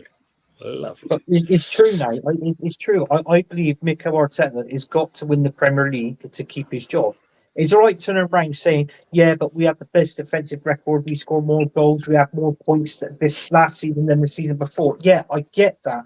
But if you're doing that, yeah, and you haven't won anything, you haven't achieved anything, have you? So, in all fairness, this is what we're saying to him. He needs to bring in, if we knew that we're 2 players short, bring him in and win something. If Mikel Arteta wins the Premier League this season, I'll hold my hands up and say, mate, you've done it. There you go. If they offer him a 2 or 3 year contract extension, but you've got to keep up with the likes of Man City. We're just treading on their toes at the minute.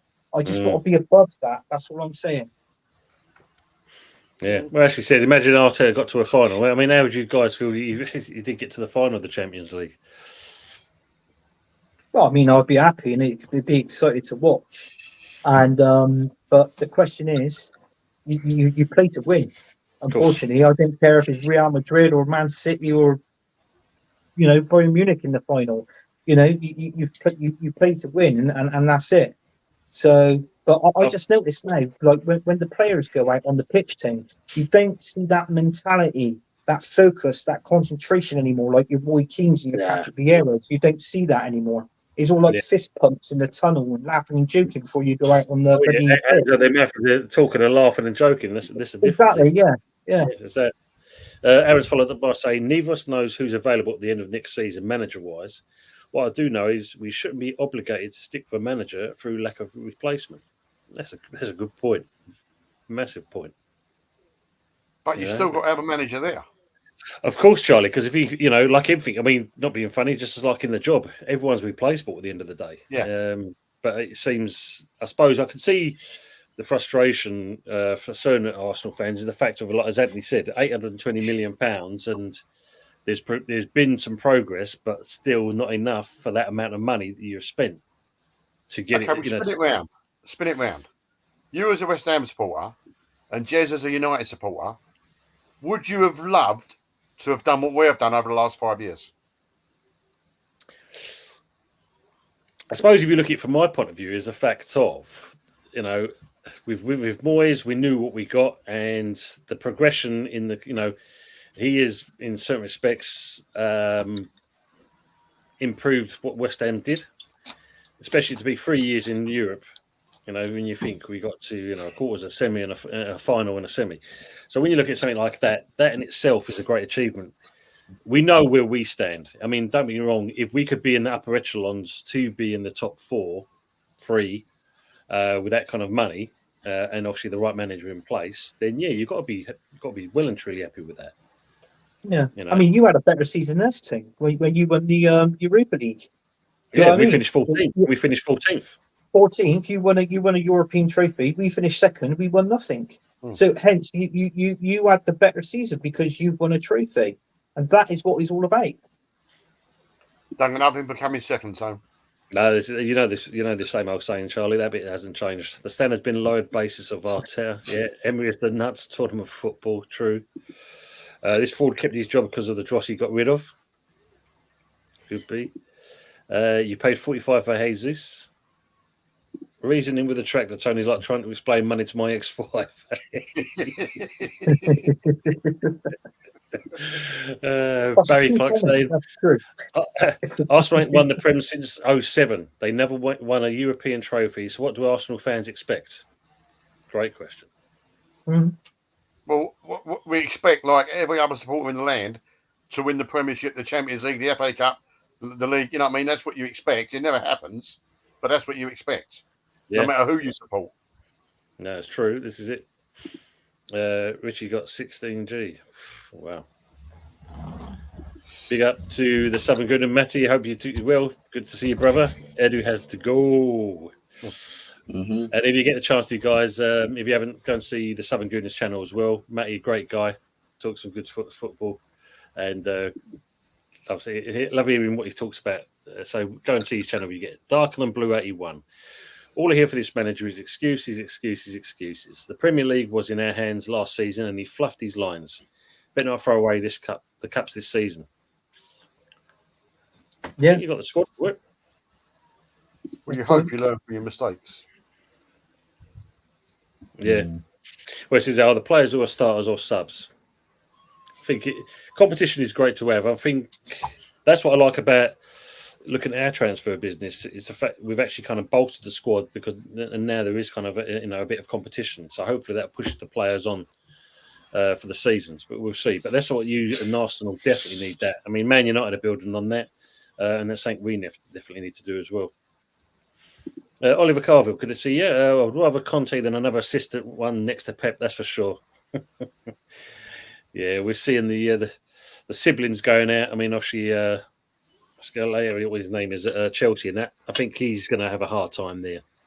Enzo. Yeah, he's going to have a hard time. That's Pep's another one of Pep's pupils. So listen, I mean, all the money that they've got and the players that they've been bringing in. You know, I mean that Modric that they signed, you know, that he's nothing. Now they've got Neto in. He's going to be the first choice attacking winger over there now. So, but I can see Chelsea doing something. When I see doing something, I think they'll finish higher in the league table than what they did last season. But whether they're going to win a cup, I don't know. I think we swerved one on Modric. I'm glad we never got him. Oh, definitely. I'd rather. We had the best deal when we bought Trossard. Yeah, a better deal, that's for sure. I agree with this. What Ashley says. Yes, Charlie, mate. I've got to make a move in a minute, mate, because I've got to make a couple of phone calls before I sort things out. Before you go away. Yeah. I ain't packed yet. Well, she ain't packed. I'm going to take an empty case and bring a few people back with me. Right, might earn a few quid. That sounds good. Listen, mate, thanks for getting me on. No, So I'll Charlie, drop you the emails over later. If anybody is interested, just give me a shout or click on the link for me, please. And if anybody else is watching that's got a podcast, I'd gladly come on and, explain it to others and whatever. And if you want me back on, Tony, I'm away for a couple of weeks, mate. But other than that, I'll always come on. Yeah, of course, Charlie. That's always a pleasure having you on, mate. So thanks for coming in the first place and obviously promoting the Last Man Standing. Let's hope everyone kind of joins it and enjoy your holiday, mate. That's for sure. Lovely, thanks. Anthony, good to see you again, mate. Hot fuzz, nice to And you, speak to mate. you. All right, see you all soon. Yeah, Have a nice holiday, Charlie. Cheers, mate. Thank you. Take it easy. Cheers. Actually saying, look, these owners won't sack him because they know he'll be a yes man. Just nodding and shake my head when I agree and disagree. Lads, we've just gone into the we've literally gone from the Sunday night takeaway to the good, the bad, and the ugly. So yes. No, but what is bloody difficult getting past City though? Yeah, this is true. Almo, thank you for the business, boys. You guys have the best 1v1 defender in the league at right back now. Yeah. No. Thank you very much, Almo. Yeah, I mean, it's still to be done. Hopefully, the medical will be done tomorrow. I know there's a little bit of hold up on this money business that they're still talking about. But at least you're getting Nazari over it. So at least there's, a silver cloud, as they say. So hopefully, but yeah. Signing number 8 for West Ham, Aaron Wan-Bissaka. Barry Clark, Arsenal can ask for David Moyes, 100% there, Barry. We'll say I'm going to come back to the transfer. Let's just catch up the chat and we can talk about our transfer stuff. Did Arteta win a trophy with the Dross? No one, nothing with the squad he built. Yeah. Emery got sacked because he didn't play ball. Because they didn't tell him what to do. Yeah. Sorry, Fuzzy, you were going to say? Yeah, no, I was just talking about Arteta. The closest he actually got to winning anything was with someone else's team with £0 invested.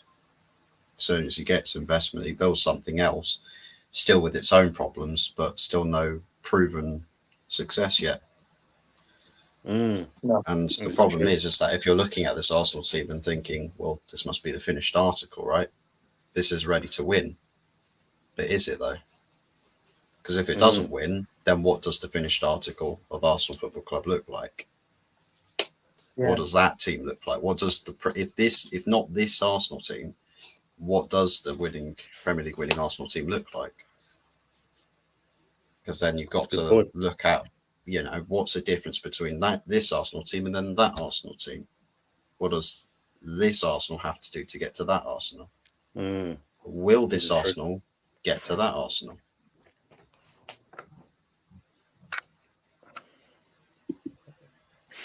What do you think of us signing De Ligt? Do you rate him? I think it's a decent signing. Didn't you, Fuzzy? What do you think about that one? I know there's a lot of people that say, he's a European club reject, right? And he's already had a bit of a journeyman's career. What's crazy to think is that he's still only 24 and he's been to all of these top clubs. He's only 24. He's still 3 years younger than bloody Scott McTominay. And people might say, well, he's injury prone. Well, last season he had less minutes injured, like way less minutes injured than guys like Martinez. About slightly less games missing than Harry Maguire as well. And Maguire was a 4th choice centre back. He's not compared to our centre backs last season. He's not actually missed that many games. So, injury prone, I'd say maybe, with a more physical league, he might get an extra injury or two, but by no means is he actually just getting injured every other week. Yeah. Knowing our fitness department, though, we could end up getting everybody injured, but I think he's a good player, in all fairness. I think he's a good player. He's done well. And, he had a good Euros. But what would be your back four, Fuzzy? Would it be Dalot and Shaw with Martinez and De Ligt in the middle? Would that be your Man United back four? Well, Well, that's hypothetically, if we go into next season, I know a lot of people will stick Luke Shaw into left back, but let's say hypothetically we sign everybody that we're linked to at the moment. I'll probably play Hermoso out there as like a centre back / full back. You've then got Martinez and then De Ligt as your other two centre backs. You've then got Mazraoui for the right back position, and Mazraoui, like how a lot of systems are doing at the moment, where they invert one of those full backs to create your back three when you're in possession. Hermoso can move in to play as one of those three centre backs, and then you've got the inverted full back to, link up play in midfield. So for me, that's probably the most modern day practical back four as to how other clubs are doing it at the moment. But other than that, I mean, probably Dalot gives this team more consistently than what a Luke Shaw does. And Malassi has not played football in over a year, so I don't think we can even include him in any conversation at the moment, because we just don't know if he's going to be, if he's even still alive. I forgot he's still there. Yeah. Jeez. Question for you, Fuzz. What does extending Bruno's contract do for United? Well, I've heard that it's about 300k a week, and I mean, you can look at it from two ways. I mean, 300k a week, that's, it's a lot of money. And I think Ineos, where they're trying to get rid of 300k a week contracts just to give somebody a 300k a week contract, unless it's a club like a club politics type move where they say to everyone, well, the plan here is where Bruno's new contract as the dressing room leader, as your captain, is going to be the top earner at the club. And when everybody else you sign comes into the club and everyone's like, well, he's on that amount, I want to be on that amount, or I want to be on more. And the Ineos will say, well, no, you're not going to be on more, because he's your captain, he's the leader of the dressing room, he's in this position, this is what he's, how symbolic he is to this team.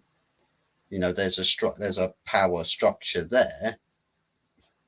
And, in terms of his influence on the team, if we're just free, giving wages out to everybody free willy, because why not?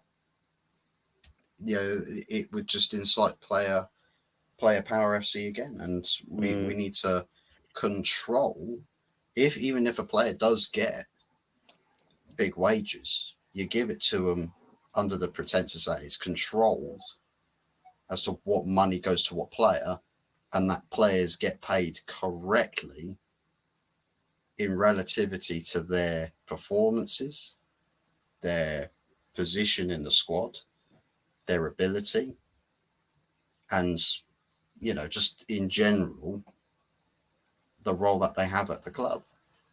Like all of these different factors as to where that should dictate how much a player gets paid, and you just don't pay somebody for the sake of it. I think is important to sort of go by that structure in the modern day, because otherwise you'll get Manchester United Football Club over the last 10 years. We need to be more like what a Manchester City is, or what a Liverpool is, when it comes to players and their wages. No, it's true. It is very true. I like Steve Carroll there on Mum Spaghetti as a thumbnail. Sam Allardyce could win the league if you gave him $800 million to spend. He knows how to set up a defence, better than Arteta does. Second isn't impressive. Yeah, big old Sam. Give it to him. Yeah. Big up. Yes, people. Yes, Creepy Classics. Hope you're well. Good seeing you. Actually saying, wish you got 16 go average and 19 starts. It's not bad. That's not a bad stat. What football to go back out it was in the 70s and 80s. Oh, long gone anyway, unfortunately. I don't think we'll ever see that return. No. Arteta will probably go for the cups when his job is on the line. It might be. Injuries are only a factor when they play a key part in the squad and are integral to what to do. Yeah, 100% there. You're not wrong there, Ashley. Barry Clark saying West Ham fans at other teams giving it, be careful what you wish for when we wanted Moyes gone. But coming second in the Prem ain't good enough to keep your job. This is the fact, especially when you've the history and the status of your club, Anthony. I think if you look at it, it's one of those, isn't it? I mean, you've already said it enough times. If he doesn't do it this year, then he should be I think that's gone. Yeah, about it. I think it's not the Arsenal I grew up in watched Tony, and we can remember Arsenal going back years ago. I mean, we used to win the Premier League once every 3 seasons, but at least we were winning the Premier League. Now it's not happening. No. Yeah, this is true. It's on to disagree as supporters' cause. We all agree on one thing. At the end of the day, for our club to win things, and that's what it's all about. You see your club do the best. You want to see you getting in the best players. You want to see the best football being played. You want to make sure that you see entertaining, attacking, fast football, free-flowing football. Players getting stuck in. But as you said, players these days, they just come onto the pitch and they have a laugh and joke with each other. And why not when you're on a 90,000 plus a week? It's easy to do, isn't it? Sorry, mate, go on. The thing that I probably have to say with that is when we were speaking about expectation, what do football fans in this country expect? And saying, we expect to win X, Y, Z, just win everything. We expect that, but it's not going to happen. Does that take away the right of a football fan to demand? Because as I always label it, that where a fan club relationship is meant to be supply and demand, because that's why a fan should start supporting your club, especially if you are a globalized club. One of the biggest reasons you start supporting a globalized club is not necessarily because it's your local, but because it's the most successful. And that's, from whichever background you're from, you're presented with the rights to make that choice. But because you started supporting the club because it was successful, means that when you start saying, well, we can't win X, Y, Z, we can't do this, can't do that, it somewhat goes against the principles to why you started to support the club in the first place. Like as a Manchester United supporter, Man United, most successful club at the time. And, if I start saying, oh, it doesn't matter if United don't win anything, essentially I feel like I'm betraying myself.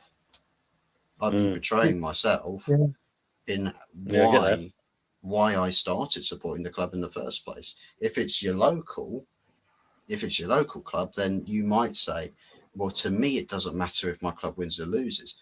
To me, what matters most to me is that club is there because it's a big part of my life and that's my emotional attachment to it. So that's why I am okay with us not winning everything all the time, because that's my connection to that club. But when you're a club like Arsenal, that many fans support the club because of its trophy accumulation. Of course. Yeah. And that's So why what was your local team, Fuzzy? Is it Dagenham and Redbridge or? No, my most local one's probably Aldershot, so we probably Aldershot would be the nearest one to him. Yeah. I mean, Oliver Carver, as he said, I expect us to win something every year, no matter what trophy. This is Arsenal Football Club, and I think that goes for most fans with their clubs. Yeah. I mean, you look at first. You look at your manager, Tinag. That's it. 2 years, 2 trophies. He's going into his 3rd year now, right? Even if you didn't win a trophy, but your aim, I think, Man United's aim is to finish in that top 4. You want to qualify for Champions League football, yeah? So you could sort of put a vision on it, sort of thing. So that's what I'm saying. And if you win, like let's say you win the Carabao Cup this season, I'm not being funny. I know people look at it as a poor trophy, but that's 3 trophies in 3 years. You can't fault that. Not there, can you? No. I mean, it's like us, 3 years, getting into Europe. I mean, I think this is the intention with what we've done with the transfer business so far. Now, I think obviously Europe is a target for West Ham. There's no ways, there's no 2 ways about it. Aaron's saying Arsenal can't just stand there and stagnate with a guy that's not winning anything. When you take into account the club, money spent, quality of squad not lifting silver is failure. How long are you're going to wait? And that's the thing, isn't it? How long will you wait for it? Exactly. Arteta's number one pickpocket. As long as Arteta gets top 4, the Cronkies are happy. And I think this is the thing. If we start getting world-class players in, Arteta will have to be held accountable if failure continues. Brilliant comment. I mean, and that's the thing, isn't it? If you just kind of get enough and you kind of stay that kind of level, and it seems like your owners are happy with that. But once you start kind of creeping up a bit more, you can hear the arseholes for a mile away, because obviously they know then they've now got to spend more to get better players in to maintain that thing. I got to see too that picture. Going back to that last comment, the Arteta's pickpocket. That picture goes well with the name. You know what I say? It does, doesn't it? It does do that. No, that's all done now. We got, yeah, but Aaron Wan-Bissaka, I mean, 15 million. Can't really, moan about that. Yeah. Man United have to pay up before Wan-Bissaka can fully join West. And this is the thing, Barry. I mean, I know we've been, wanting to get this player over the line, and I don't know about you. I can't. I'm looking forward to him coming because I think he's a good player. I know he don't obviously kind of fit Man United's remit now. But for us and that, I think it'd be an ideal replacement for Kufau. I mean, he's done well for us and that, and and this boy knows how to play. I'm not saying Kufau doesn't. I think if you look at it, getting him over the line. But yeah, this money thing is 1 minute it's resolved, and it's now he wants the money again, and it's resolved. As we know, agents have a big part in this. But yeah, it has been solved now with the payment issues. Yes, because he was supposed to do the medical at 4:00 this evening, but that got pushed back. So I think there was a one last stumbling block, but I think, as you said, I think it's over the line now. So I think he's over the line soon. I think you've gone. It won't surprise me. By dinner at 1 o'clock tomorrow, well, between 12 and 2, he's going to be a West Ham player. And then I'll expect another message from you, do I? Yeah, definitely. and another round from Man United. Well, I try my best not to, so I might fall off of the scaffold again. But it's like, because the funny part about it, I mean, even though this would be signing number 8, I mean, I know you joked saying about up to the Nottingham Forest levels. Apparently, that's not the end of it. There's still possibly another couple of players going to be coming. So what are you thinking then? You're thinking West Ham might get at least 10 players over the line this season then? Because this I think that's possibly 10. Yeah. Possibly 10 that's players. A whole team, like outfield players. That's a whole team of outfield players. Well, I suppose in certain respects, it kind of the one thing you want to see when a manager comes in is because as much as what we had with David Moyes, whoever comes in, you've then got to kind of not only just fit into them shoes, you've then got to walk the walk, and you've got to kind of progress the team and improve them more than anything else. Because you got to think he's on a 2-year contract, an option to extend it, and it all comes down to him kind of getting Europe. So he's kind of set his stall out, and I think more than anything else, as I said on Wednesday's show, is the fact that he's been given, or say Steiden has been given license to go out there. I mean, look at the Guido Rodriguez. Now he was supposed to be Barcelona bound, so and that all went Pete Tong. And then before you know it, he jumps on the plane out, he goes and shouts it, and he gets him over the line. Todibo, supposed to be going to Juve. Can't get the money in place. Heard there was a stumbling block there. He jumps on a plane again. Over he goes in there and convinces Todibo to come and sign for West Ham. And for being a West Ham fan, to see this kind of levels of business done, and I mean, I'm only 18, but when you think about it, it's a fact of seeing these levels, that West Ham are doing. It's unparalleled for one. I don't think many of us have seen that kind of levels of business of players being brought in. But apart from, you can maybe say, overpaying for maybe Kilman, most of the business we've done on that is decent money. Big up Daz, big up Tony. Did Somerville play yesterday? Apparently he did take a part in it. He looked good. So yeah, looking forward to seeing more of that. Des, hope you're keeping well, Des.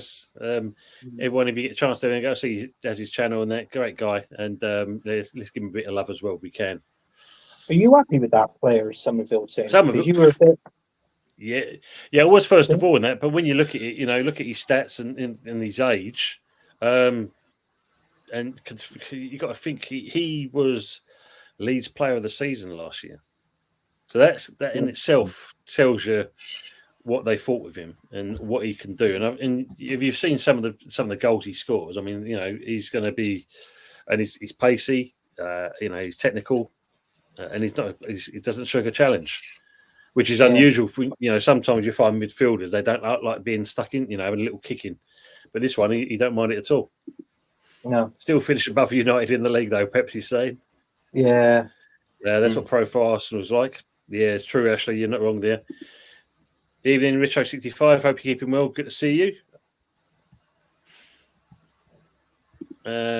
Read what David Odson has tweeted. He said it's all done now. Brilliant. That's what we like to hear. Thanks, Omar. Arsenal's profile of player is the one who sells the most merch and don't cost a lot. Emily saying, do you think clubs are under investigations to be able to sign players? Well, considering, as we said, the 115, City can still buy Henry. So it seems there's no kind of having the door shut on you at the moment. That's for sure. Timmy's asking, is the lit better than that Spud reject Dyer? I think. Quality standpoint, yeah, definitely. Yes, Timmy. So what would be interesting is if Eric Dyer starts playing really well against Spurs. Do the Spurs fans think, "Oh, we shouldn't have sold Dyer? We should have kept him"? Yeah, we really miss Eric Dyer now. Actually, so I don't think Arsenal score 30 and 5 this season. That period was sus to me. Seemed like match fiction versus these same teams that would they go to beat the next team? Yeah, it's true. Yeah, possibly. It could be that. Yeah, I mean, the reports is that they're not going to be going to Dubai this season. If they go on a good amount of run of games, they're going to Greg's. So, get a steak sliced. Steak lukewarm steak slice. Yeah. I won't say sure is done in my opinion. Okay. Everton Forest have signed player, so Villa. They was on the watch list. Yeah. I mean, the funny thing, Barry, me and Anthony message each other and that is the fact that it seems that any Arsenal player they go for, other clubs snap them up. Yeah, they do. They do. I don't know. I don't know whether if it's Mikel Arteta. I don't get me wrong. He's not like an elite manager that can pull these top quality players in. Do you know what I mean? So it's like what I said. Look, if he wins the Premier League this season, then fair enough. I'll hold my hands up and say, look, mate, you've done it. Here's a 2-3 year contract extension. Yeah, fine. But if he ain't winning anything this season, I'm sorry, because what he said when they interviewed him last game of last season, he said we've got to do better, and he said we will be making. Well, his words was we were going to be making at least 3 or 4 signings. Yeah, we've signed 1 first teamer. That's mad. That's mad. Yeah. Actually said I could also tell you that Arsenal still get dominated by Spurs in both games. Richo saying Everton going into the last season at Goodison. Oh yeah, bloody hell, yes. Last season at Goodison Park. Everton threat of points deduction for $6.5 million breach. What the hell? Yeah. I think it's January they move into their new stadium. I think halfway through the season, so that'd be quite interesting. I mean, obviously the money there for players bringing in, I really don't know, because when we left Ivory and had to go to the Emirates, we had to sell some players to pay off towards our stadium, and that was a fact. That was what we had to do, But the good thing about that was that Arsene Wenger could actually spot the young talent and pull these players in. You know what I mean? And then we sell them for a bonus. Like, we can make 30 million pounds on them. But unfortunately, those days are gone now. That's true. Actually saying Arsenal are good against teams who sit back and let them have the ball.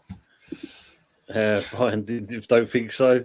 Barry saying, what Everton to get relegated last season, then they could sell their new stadium at Liverpool. Man United be a better side next season. Get Schenko back to his best. If Rashford can't get going, with Mount to Bruno, new defence, Mainu too, I'm optimistic. Yeah, we might see a difference in the Man United this season. I want to see that midfield get revamped. Get a new spine in that midfield. Get a defence that plays a higher defensive line consistently, and not just one game you play high line, the next game you play camped in your own box football with defenders that turn at the same speed that a cow turns in a field, or same speed that Anthony can do a 3-point turn in a tractor.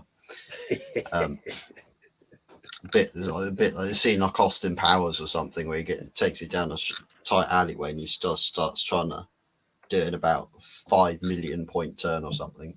Just want to see a functioning midfield, good pace, tenacity, and a team that plays synergized on the same page, same wavelength, and we find consistency.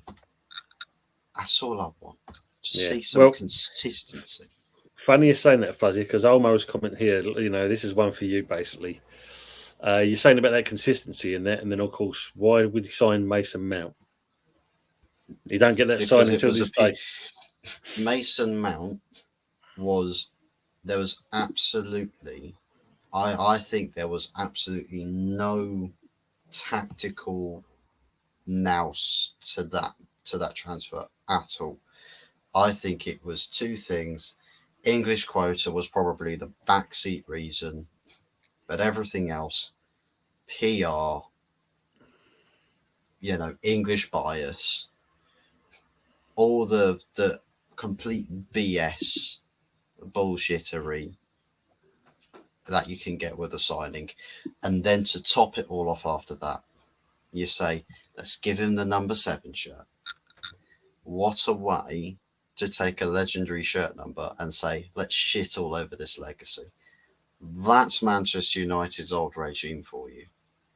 Give him the number 7 shirt and everyone will be on board. Well, the worst PR disaster in Manchester United Football Club's history, and it came in the form of a signing. What in the absolute fuck? As you say, a lot of teams were overlooking Arsenal and rested their best players for the next game because it was teams around them. So it's no point beating Arsenal and then go and lose to a team around you. You're back to square one. Yeah, I think that goes for most teams. I mean, God blimey, I remember trying to remember what the season was when Bolton beat Arsenal, and I think it was Derby next night. Whatever Sam Allardyce did with Bolton, he must have handed over the videotape to Derby, because I think they played exactly the same way as what Everton did, and they beat you as well. But then it never could do it. The third team could never do it, which was a weird one. I think if I remember correctly, I think it might have been Kevin Davis that actually got the winner in that one. I could be wrong, but it was, they did beat us 1-0, and I can remember I had the piss ripped out of me. Starting with my brother, first of all. That was what they done. Yeah. Creepy Classics, yeah, absolutely on this one. Moyes seemed very salty regarding that interview with Simon Jordan. I know that's old news now. Yeah, but it's also relevant as well. I mean, at the end of the day, don't get me wrong, I know in certain respects we've got to thank Moyes because obviously, we did win a trophy. But then the next season it all went a bit Pete Tong, and the club were looking to move forward, and unfortunately we couldn't do that with Moyes. Especially with some of the signings we wanted to get over the line. So it's not the case, when you look at it, when you're kind of saying, like, if it wasn't for me, but, it's that kind of attitude. If it wasn't for me, we wouldn't be where we are. It comes down to a lot of factors. It ain't just the manager. It's everyone putting themselves in to get something out of this. So, yeah, Moyes' kind of interview and that, I don't think he did himself any favours. Well, definitely not with West Ham fans anyway. Team is saying Craven Cottage and Everton Stadium may become paddling pools by 2030. Yeah, but I know obviously Fulham's with the Thames. You never know. With the low levels rising over the years. Actually, Spurs conceded 51 goals with Son up top and only 18 with Richie up top. People don't realise that you have to count the conceded goals too. So Son scored 27 and 51. Minus 51 is minus 24. That's true. With Son's goal, Spurs were still in minus 24. Wow. Richo wanted to be full in. Still about the stadium. Who would know if we put a stadium on Bramley Docks? Brainless dicks would they? Well, it's there. Barry Clark saying, riots at Goodison Park, not even the players like playing there. There's no way out to take Moyes back so we don't end up with him again. Oh, yeah, that's a good point. Would you take him back? Moyes going back to Everton. My local club was actually Millwall Fuzz. There you go. Yep, close to it. Wow, to be fair though, it's quite easy if you're a local to Millwall. It's easy to support any other club. It's I true. think Millwall being your local puts most fans off. Richard Ever saying, be a few shakes up this season with London clubs. They are all strengthening except Arsenal at the moment. Yeah, because obviously But to be fair, I know not really Tottenham either. To be honest, like fully. No, they've been very. No, They've spent 100 million, just shy of 100 million on a striker that's had a one-season wonder, and 19 goals in a Premier League season, comparatively to other top strikers and top goal scorers in league campaigns gone by. You'd say, well, there's probably a lot more to be desired with that. And then your other signing, Archie Gray, for over 40 million, an 18-year-old DM. Sure, Tottenham do need DMs, but it's like Man United signing Rasmus Højlund. You sign a player that's meant to be third or fourth choice at a club like Man United, and he's first choice. Archie Gray's meant to go into that Tottenham team, third or fourth choice. Wow. He'd be first choice as your number 6. They've not got anybody else that fills that role. That makes sense. Yeah. Yeah. I mean, obviously, I think Crystal Palace, they signed a couple of players now? Because not much from Palace as well. Yeah. I mean, obviously, Gay, I mean, they've turned down 2 bids now, haven't they, from Newcastle for Gay? Yeah. I think they signed, is it Dennis from Watford? A player of Crystal Palace. Was he the forward? Isn't he? Dennis? Is he the forward? Something like, I think he's an attacking winger or something like that. But I thought they signed. It wasn't Dennis. They might have signed Dennis, but I think it was Ismail Sarr. Oh, Sarr, former Watford player. But yeah, I mean, sign him. He's a tricky winger, and he's always done a bit of damage in the Premier League. So good signing on their part. Definitely good signing on their part. Because that's the thing I was thinking was going to happen this, in this closed window, that they would actually, Glasner would have bought more, considering when he came in and how he kind of turned the fortunes of Palace around. I thought obviously he'd be the one that get a lot of backing, but only a couple of players so far. Barry Clark saying, how do Arsenal fans feel their best player Declan Rice is a West Ham boy when West Ham meant to be a crap club? Because I know I joke with Arsenal fans, so I say, in the heart of that midfield is a hammer. He's a hammer, yeah. And in all fairness, that no matter what you see over the years of West Ham played in the Premier League, you've always had that player, a player made of iron. That was what it was, and he stood out for us. I'm glad we got him. Some people, even Arsenal fans from this day, and even some West Ham fans say we spent too much on him. But listen, I mean, if that's the price you've got to pay to bring a player to the club, that unfortunately that's the price you've got to pay. But it's the character it comes with that person. Declan Rice is a good player, and to me, he never gives up. And when you look at the heat map of how much of the area of the pitch he covered last season, he was the main factor. He was the main key for me last season. So, and hopefully, he'd be the same this season as well. But yeah, it is the character with Declan Rice.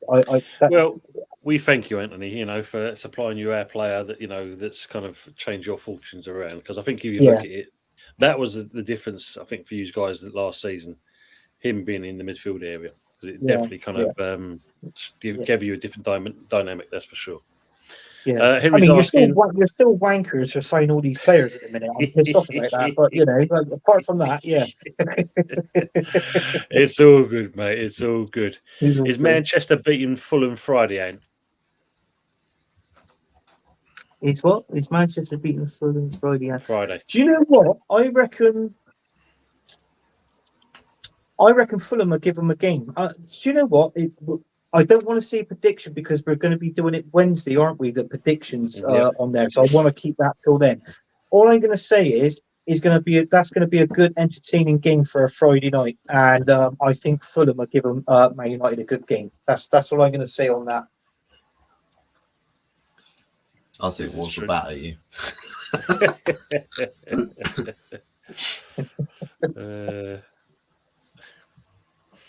Where's the show?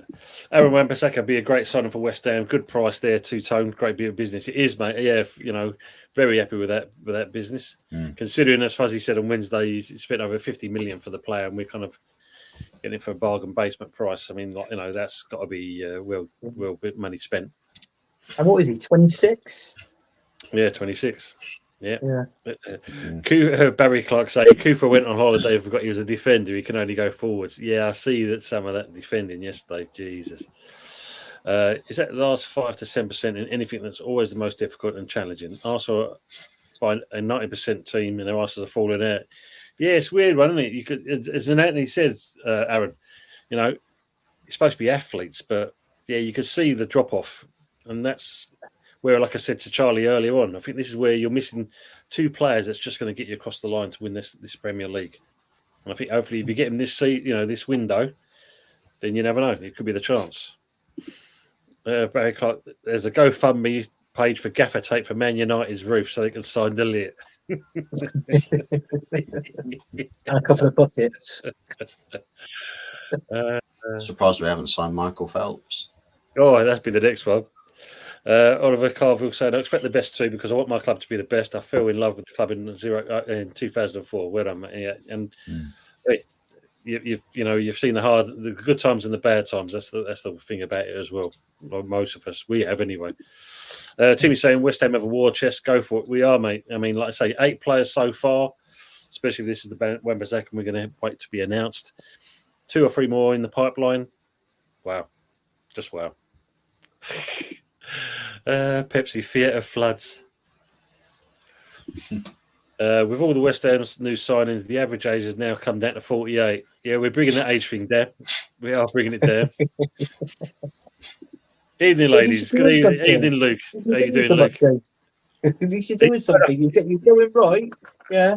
You might not win anything, but you're going in the right place. We're going in the right direction. That's the thing there.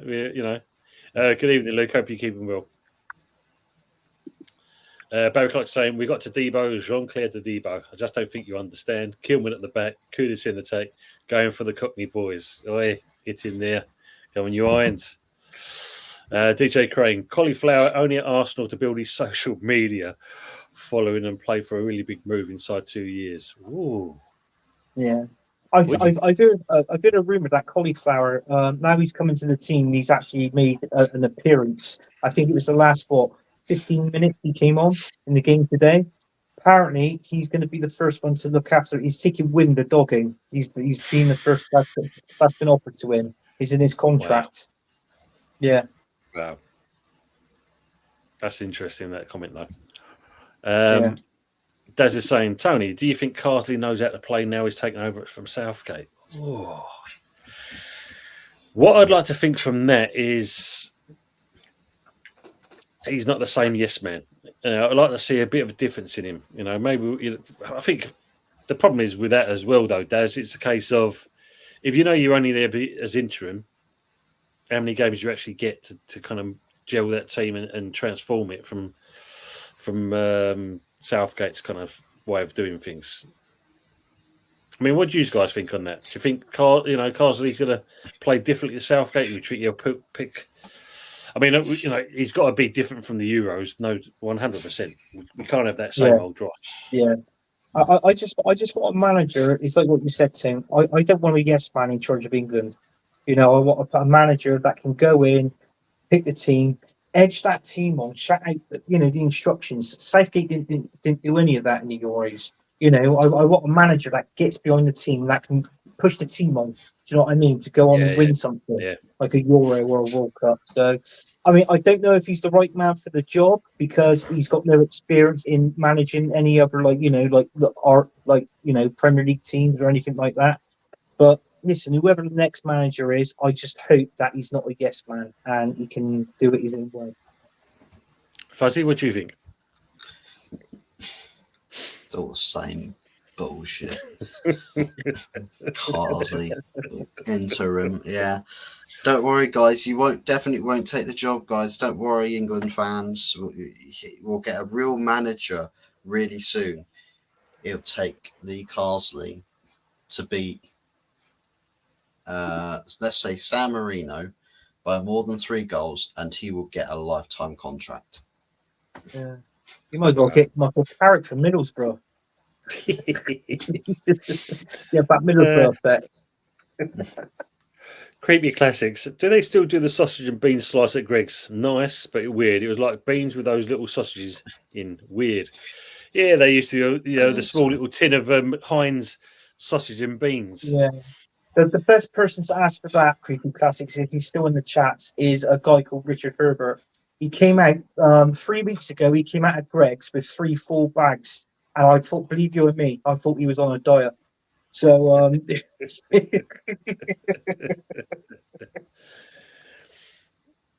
look at this. Yeah, Barry Clark is just saying to you, Anthony, that Arsenal could have paid 35 million for Kudos, and there was 2 sites. Kudos is now worth between 80 to 100 million pounds.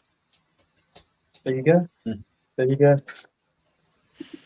Richo65 saying no start of this is for Everton's new stadium. 25-26 season stadium will be finished in November, December. So the season after they're going into it. Still time for Everton to lose their new stadium then. Combine halves to Maguire. Yeah, he's another cousin of Anthony's. No. Nketiah wears number 14. I still can't wrap my head around it. Well, hopefully for not much longer. If Eddie Nketiah goes to Marseille, even if they buy him, sorry, I thought that was a done deal. He's loaned his arse out. He's gone.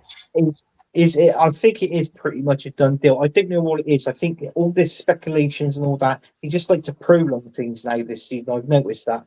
But listen, if he does go, I will retire this shirt number now. Seriously, just have done. That's an insult to Thierry Henry. That number 14, and I can't have it. I know Theo Walcott, he had it, he wore it as well, but at least Theo Walcott was a better player than Eddie Nketiah. That's all I'm going to say on that subject. But yeah, retire it. Brian Roberts can't believe it. Yeah. The guy says football. Big up, you're in the building and back lending the minerals in. Big up to yourself as always. Not ready for the new season. Yeah, that must be interesting for you guys because obviously with what's going on, still Chelsea are a bit of a mess. Well, Pepsi Pack Moisey deserves a statue. Deserves a statue outside your ground, Tony. Yeah, so everyone can throw eggs and pelters and stuff like that around it. Put him in the have a statue of him in the stocks. That's what they've got to do. I think they should have like a I don't know, maybe like a miniature statue within the club, like within the stadium or something. He did win you a European trophy, though, didn't he? Let's be honest. You got to give respect to him in that respect. Yeah, true. Richo saying yes, we'll take Moyes back. He got us where what the fans want. It's true. He did play some good football for Everton. Some good football being played under that. So that's not a bad shout, actually. Yeah. Take care, Henry. Got to go, Tony. Anthony Fuzz, Anthony, and chat till next week. Have a great week, you all. Same with you as well, Henry. And good luck with these shows as always. Aaron, Emirates back. Take care, bud. You too, Aaron. Truth. Dennis the Menace. Sorry, decent player. Oi. Happy Emirates. How are you? Good to see you. Did you go to the game, Happy Emirates? Let us know. I want to see your kind of comments and views on what you saw, if you did go. Richard saying Declan Rice a good player. It's the other 10 shit ones around him. That's the problem. Superb. Rice is actually Chelsea. Yes, he is. He started off at Chelsea. That's right. He did that. Don't see the West Ham massive short stack. Stand up when I'm talking to you. Oh, you are. I wouldn't take that happy Emirate. Aaron saying, my old man's Aaron, so I've always had a little like towards you boys. Hopefully you'll have a good season and big up for the channel too. My third Sunday in the row. Aaron, good to see you as always. Yeah, you make some good comments in Jez's channel and that, and yeah, we like to see you here as well, mate. Thanks for coming in here as always. You know, obviously it makes sense being a West Ham, you know, that allegiance to West Ham as well. You know it makes sense. How's the transfer market for West Ham? Sean, literally we are cooking, mate. I did a stream on Tuesday, so if you get the chance, go and see that. Signing number 8 is on the way, has already been talking about this. So the transfer market has been very good. And the surprising thing about this is David Sullivan must have bought some WD-40 just before the season finished because he knew he had to prize open his wallet, and he's backed this manager.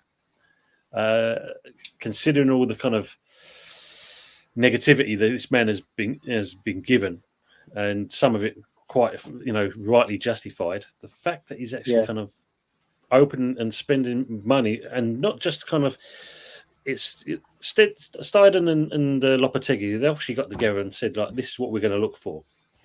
Yeah. Here you go. I mean, Sullivan, he's a guy. That's the only guy I know that's got more money in his wallet than what I've got. and that's saying something. That is actually saying something. But like I said, you know, we have you know, we've spent it wisely and miserly as well. Basically, some of the money we've spent is greatly. Carsley is Southgate with a bald head. Nothing wrong with us baldies, usual. They're taking over. But we got to sort this out. The balls. I mean, we have 3 of them tonight. Bloody hell. Aaron said, I've had a sausage and mean milk like 3 days ago, mate. Ah, nice. Oh, Beanie meant. It does. It's the 100k per week ain't happening. Yeah, this is the feeling. See, when I have a sausage and bean milk, when a bean falls out, I got an habit of flicking it. I don't know why.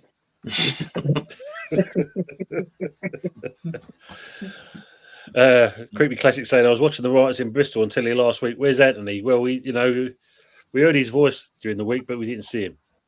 But here he is. Oh, I was in the background with my tractor. He was following the protesters. He was beeping the horn. If you can hear his beep, beep, beep, beep, beep, that was him. Stuck behind all the protesting, the marching protesters. Barry Clark saying West Ham can have a plank on the floor so we can all over. Matty saying evening HH. Did someone poke Sullivan to loosen the purse strings? Matt, I mean, like I said, I'm quite surprised. Sullivan's been quite open with this, but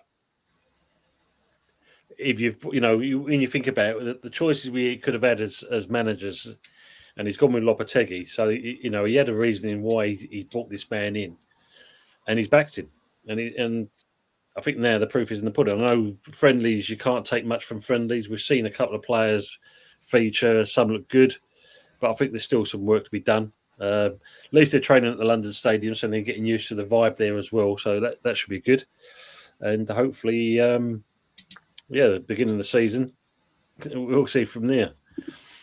Aaron saying, did Sullivan use a tie jack to help wedge the wallet open? He jumped off the roof of the London Stadium to do it, I think, Aaron, that's for sure. Liking the stream. Thank you much, Richo. Appreciate that. Fuzzy got all sexy and Donna didn't show up. No, he even got his dress for the part with his vest on as well. Oh, terrible. All on the 6th of September. So the big question, Anthony, before we kind of need to wrapping this up kind of thing is, who is supposed to be coming in next at Arsenal? I mean, obviously we know we've got Wan-Bissaka coming over. Obviously Nazari and the World and his wife coming to Man United. But all I'm seeing so far coming to Arsenal and it is tumbleweeds. It's and there's lots of them. I got to be honest with you. I thought they were signings, and he went past. I thought, oh, here we come. Here's a fuck, he's a tumbleweed. There we go. Oh, there's another one. But apart from that, I think that well, the two that it's supposed to be on the cards is Ivan Toney. Is it Marino, the Spanish midfielder? I think I read along the lines that could possibly be a done deal from £17 million with add-ons, so it'd be 20 million in total. And is it Grocures, this striker for Sporting Lisbon? So that's the only three that I know of, to be honest with you. But that Grocures, if that gets over the line, you're talking 80 million. Wow. Yeah. Which I can't see, to be honest with you, Tim. I can't see us spending near that on a player. Makes sense just to go for Ivan Toney, just get the Spanish midfielder. You know, I mean, that's 60 million a pop for two players. Yeah, as Barry Clark saying here, aren't you supposed to be signing Nico Williams? No, yeah, we're supposed to be, yeah, but that's apparently I did hear rumours. Well, I did read it that he's actually he's staying at the club now. So I thought that was going to be the case. Were you supposed to be? Oh no, I say, weren't you supposed to be getting Alvarez? Oh no, he's been sold by someone else. Who's the other one? Oh yeah, no, they've been sold by someone else. Yeah, I thought, is this Sunday night takeaway with the good, the bad, the ugly? Jesus, what's going on? Well, the record stuff. Back me up. let me just hit the table a little bit. You know, we might jug the record a little bit. You know, Creepy Classic saying West Ham are cooking in the transfer window, like you say. You just need a proper stadium now, and you're sorted. And a bit more investment. I think we need a bit more of that as well. Yeah, Pepsi saying, Cucurez is class. Matt saying, Pepsi saying Oshunam. No, but I don't know what's going to go on with that one. Are you in a swap deal with Lukaku at Chelsea? Yeah. Cap. And that, what's his name? Supposed to be coming as well. Him. Yeah. Marino, naturally next on the agenda. We are so pedestrian with regard to negotiations. Aaron, I was saying to Anthony, for every player that you sign, West Ham signed 2. So if you look at it, it's only going to take you another month and a half to sign another player. So, you know, that's how fast you're moving. Well, is that strictly true for every player Arsenal sign? You signed 2? Because you signed, what is it? You're coming up 8 with Wan-Bissaka. They've only signed 1. Oh, yeah, of course, yes. I was being kind, Fuzzy. You know that it's getting late. You've got to be kind for Anthony. You know. Well, you mean is for every player. So that's 860. That's 24. That's 24 players to our 3 if we get in. So you know this is Forest United. We're going to call these. That's what it's going to be. Forest Beef United. Also saying, X-rated Aaron, I'm fairly sure they're in contact with Real Sociedad via carrier pigeon. Barry Clark saying Arsenal can sign Granny Dings. Yes, if you want a striker, he's available. I'm sure you can. No, but you can have Eddie Nketiah if that falls through for tomorrow. Well, you know, let's swap deal with Axel Nketiah. Jeez. Guys, obviously, as we're getting near to the end of that, just to make you aware of this, if any of you want to join the Fantasy Football League that Anthony's made, please use the code here, 97TON3. Anyone's welcome to join. Please make sure if you want to come and join the Fantasy Football League, come in there. It's all for a good laugh. And, I'll leave the code up there for you guys anyway while we're finishing off. Question from Ravi. Question for all 3. One thing for your clubs you expect to do well next season. Next season, no excuses. For us, I'll answer first of all, Ravi. I think obviously Europe is a target, but ideally, I think if we want to finish higher than we did last season. For me, so we finish anywhere between. And I'm going to be brave and honest here. If we go from 4th to finish in anywhere 4th to 7th, I'll be very happy with that. What I expect from Man United is consistency, top 4 finish in the league, and a trophy at the bare minimum.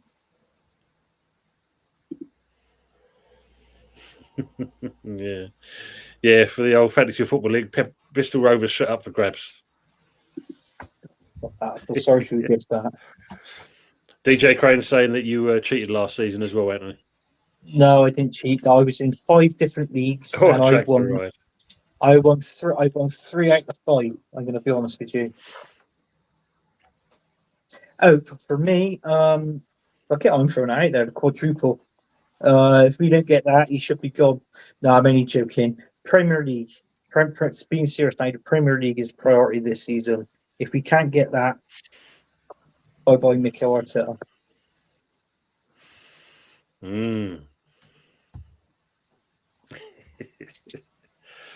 So anyway, as we get into the end of it and that, obviously, I'll leave that link up for the time. Last man standing. Don't forget, guys. I will put it in the description later today or tonight, if not tomorrow. If you want to get onto that, please look on to that for Charlie's last man standing. Sound like it's quite a good laugh, and obviously there's money up for grabs at the end of it, and some substantial money as well. So if you're keen for that, please look out for the link in the description of this show, and also Fuzzy's and obviously Jez's show as well. And we shall see from there. So, Fuzzy, if you'd like to shout your good self out, please. Yeah, I'm Hot Fuzz. Cooking. Yeah. Done. Just like that. Just a one-liner, serve. Tiger Woods teeing off a rubber. But, what else you got coming up during the week?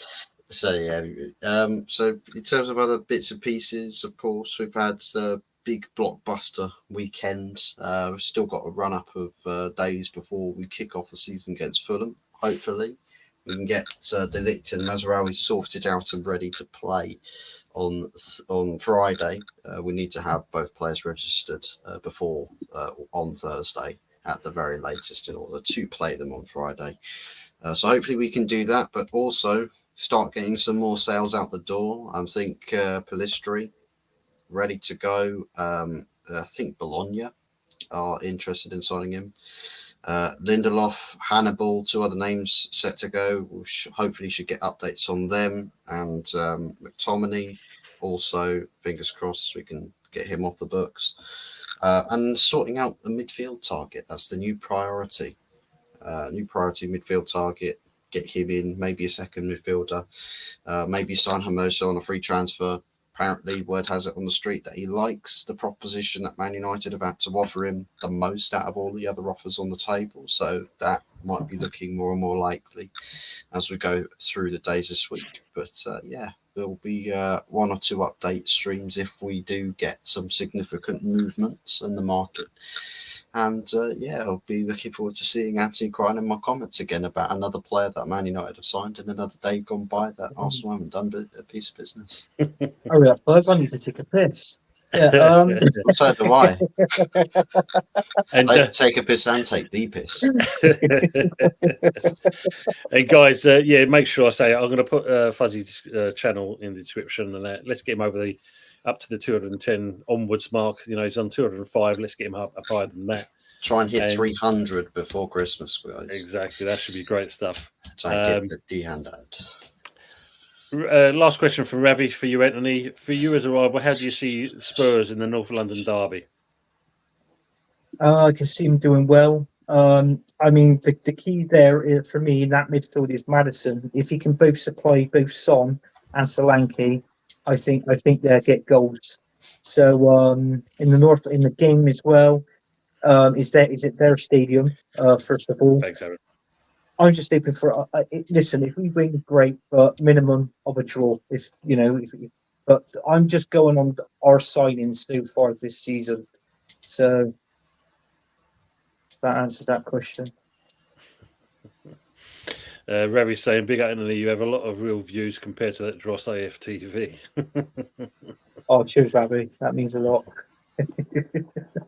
Just before we go into what you've got come up, Anthony, DJ Crane saying thoughts on Chelsea signing Pedro Neto. Don't get me started on that. Timmy, respect. Thanks for coming in, mate. See you next time. Take care. Yeah, it's actually funny that you wanted Pedro Neto to Arsenal. You said, mark my words, guys. Mark my words. Ivan Toney to Tottenham Hotspur. Put it in the books. Put it in your diaries. It's going to happen. God, he's got a bloody great memory. Did I see that first? I can't remember seeing that. We can always find that. We can always go back on that, and I'm sure it's more than one time, Fuzzy, don't you? He's probably said it on about 5 episodes of The Good, the Bad, and the Ugly, and probably about 3 or 4 times on a Sunday night takeaway show. Possibly. Oh, yeah, but yeah, they do shoes the leaks off after a while, didn't they, Tim? You hope. GJ Crane, thanks for the stream, Free Tony's Fuzzy Anthony. Thanks for you coming on as always. Eros, Pedro Neto, Arsenal should have gotten him. Another one that's gone slip through your fingers, Eros. Yeah. Another one slip through your fingers, isn't it? So, Anthony, what have you got coming up? Where are you going to be? Yeah, you can find me on here on Early Doors TV, on this show on the Sunday Night Takeaway. You can also find me on The Good, the Bad, the Ugly. You can also find me on Lee's show on Football Dad's Army as well, on there with me and the guy above me, Tony. That's a good show. Make sure you like subscribe to that show. Also, you can find me on Jez's show, Arsenal History and More. I was on his show earlier today at 6 o'clock with me, Yeti, and Kenny Ken. That was a good show. And also, I'm just going to say this out there, if I can put out here now, saying I just want to wish, because the Premier League's coming up, I just want to wish all the best for everybody's team in the Premier League who you support, and I wish them all luck. Apart from Man United, they can fuck off. But apart from that, look at Fuzzy. Look at his straight face. He's like, oh, he's fast. But yeah, that was a joke, Fuzz. But yeah, make sure you like and subscribe to Hot Fuzz 44. He does good shows, good content. Sorry I couldn't come on the show last night, Fuzz, but I did watch it and I did put a like. And yeah, thanks for the people joining in and always for your comments. Nice one. Thank you, mate. Thank you, mate. Blame me for doing a Deadpool marathon, you know. So yeah, guys. As always, good having people in the chat. You know, without them, it doesn't make the show what it is, and that. And we thank them coming over. And obviously, you got to thank Lee Gunner for sending people over, even though they didn't expect to be over here. We appreciate them coming in and joining in with there. Obviously, Charlie, last man standing. Great to have him on board as well. Hopefully, we get his. You know, get Terry on as well. That'd be a great thing in there. Love to get him on from, you know, for especially on a spotlight. I'll be working on that one with him. I'll be seeing him in a couple of weeks' time. Yeah, like I said, let's make sure we can get Fuzzy's channel. Let's boost up the numbers on his stream on his channel. I'm now 13 away from 400. So, you know, thanks for those who've recently subscribed to the channel as well. Appreciate that. And basically, yes, Pepsi, I shall work on both of them. Maybe I can get them both together, be even better. If I can get them singly, you know, I'll work on that. Terry and Dees will be a great shout as well. Yeah, definitely will look at that. I'll happily jump on if you get space. Aaron, anytime, mate. Yeah, I'll find you. You know, you can always find my go on, get my teeth in. Find my details on the channel itself. So if you want to get in contact, I'll make sure we can arrange that for next time. Surprise one of them. Well, I will be seeing Terry in a couple of weeks' time, so hopefully I can gnaw at him and get him to convince him. So we'll see, but we'll, you know, go from there. And obviously, yes, these two people that's in the panel, they will be with me on Wednesday when we do the good, the bad, and the ugly. So if you can get yourselves over there, please come and see us. And that great channel, you know, we talk about our respective clubs, and obviously 2 clubs doing business, 1 club not doing so much business. But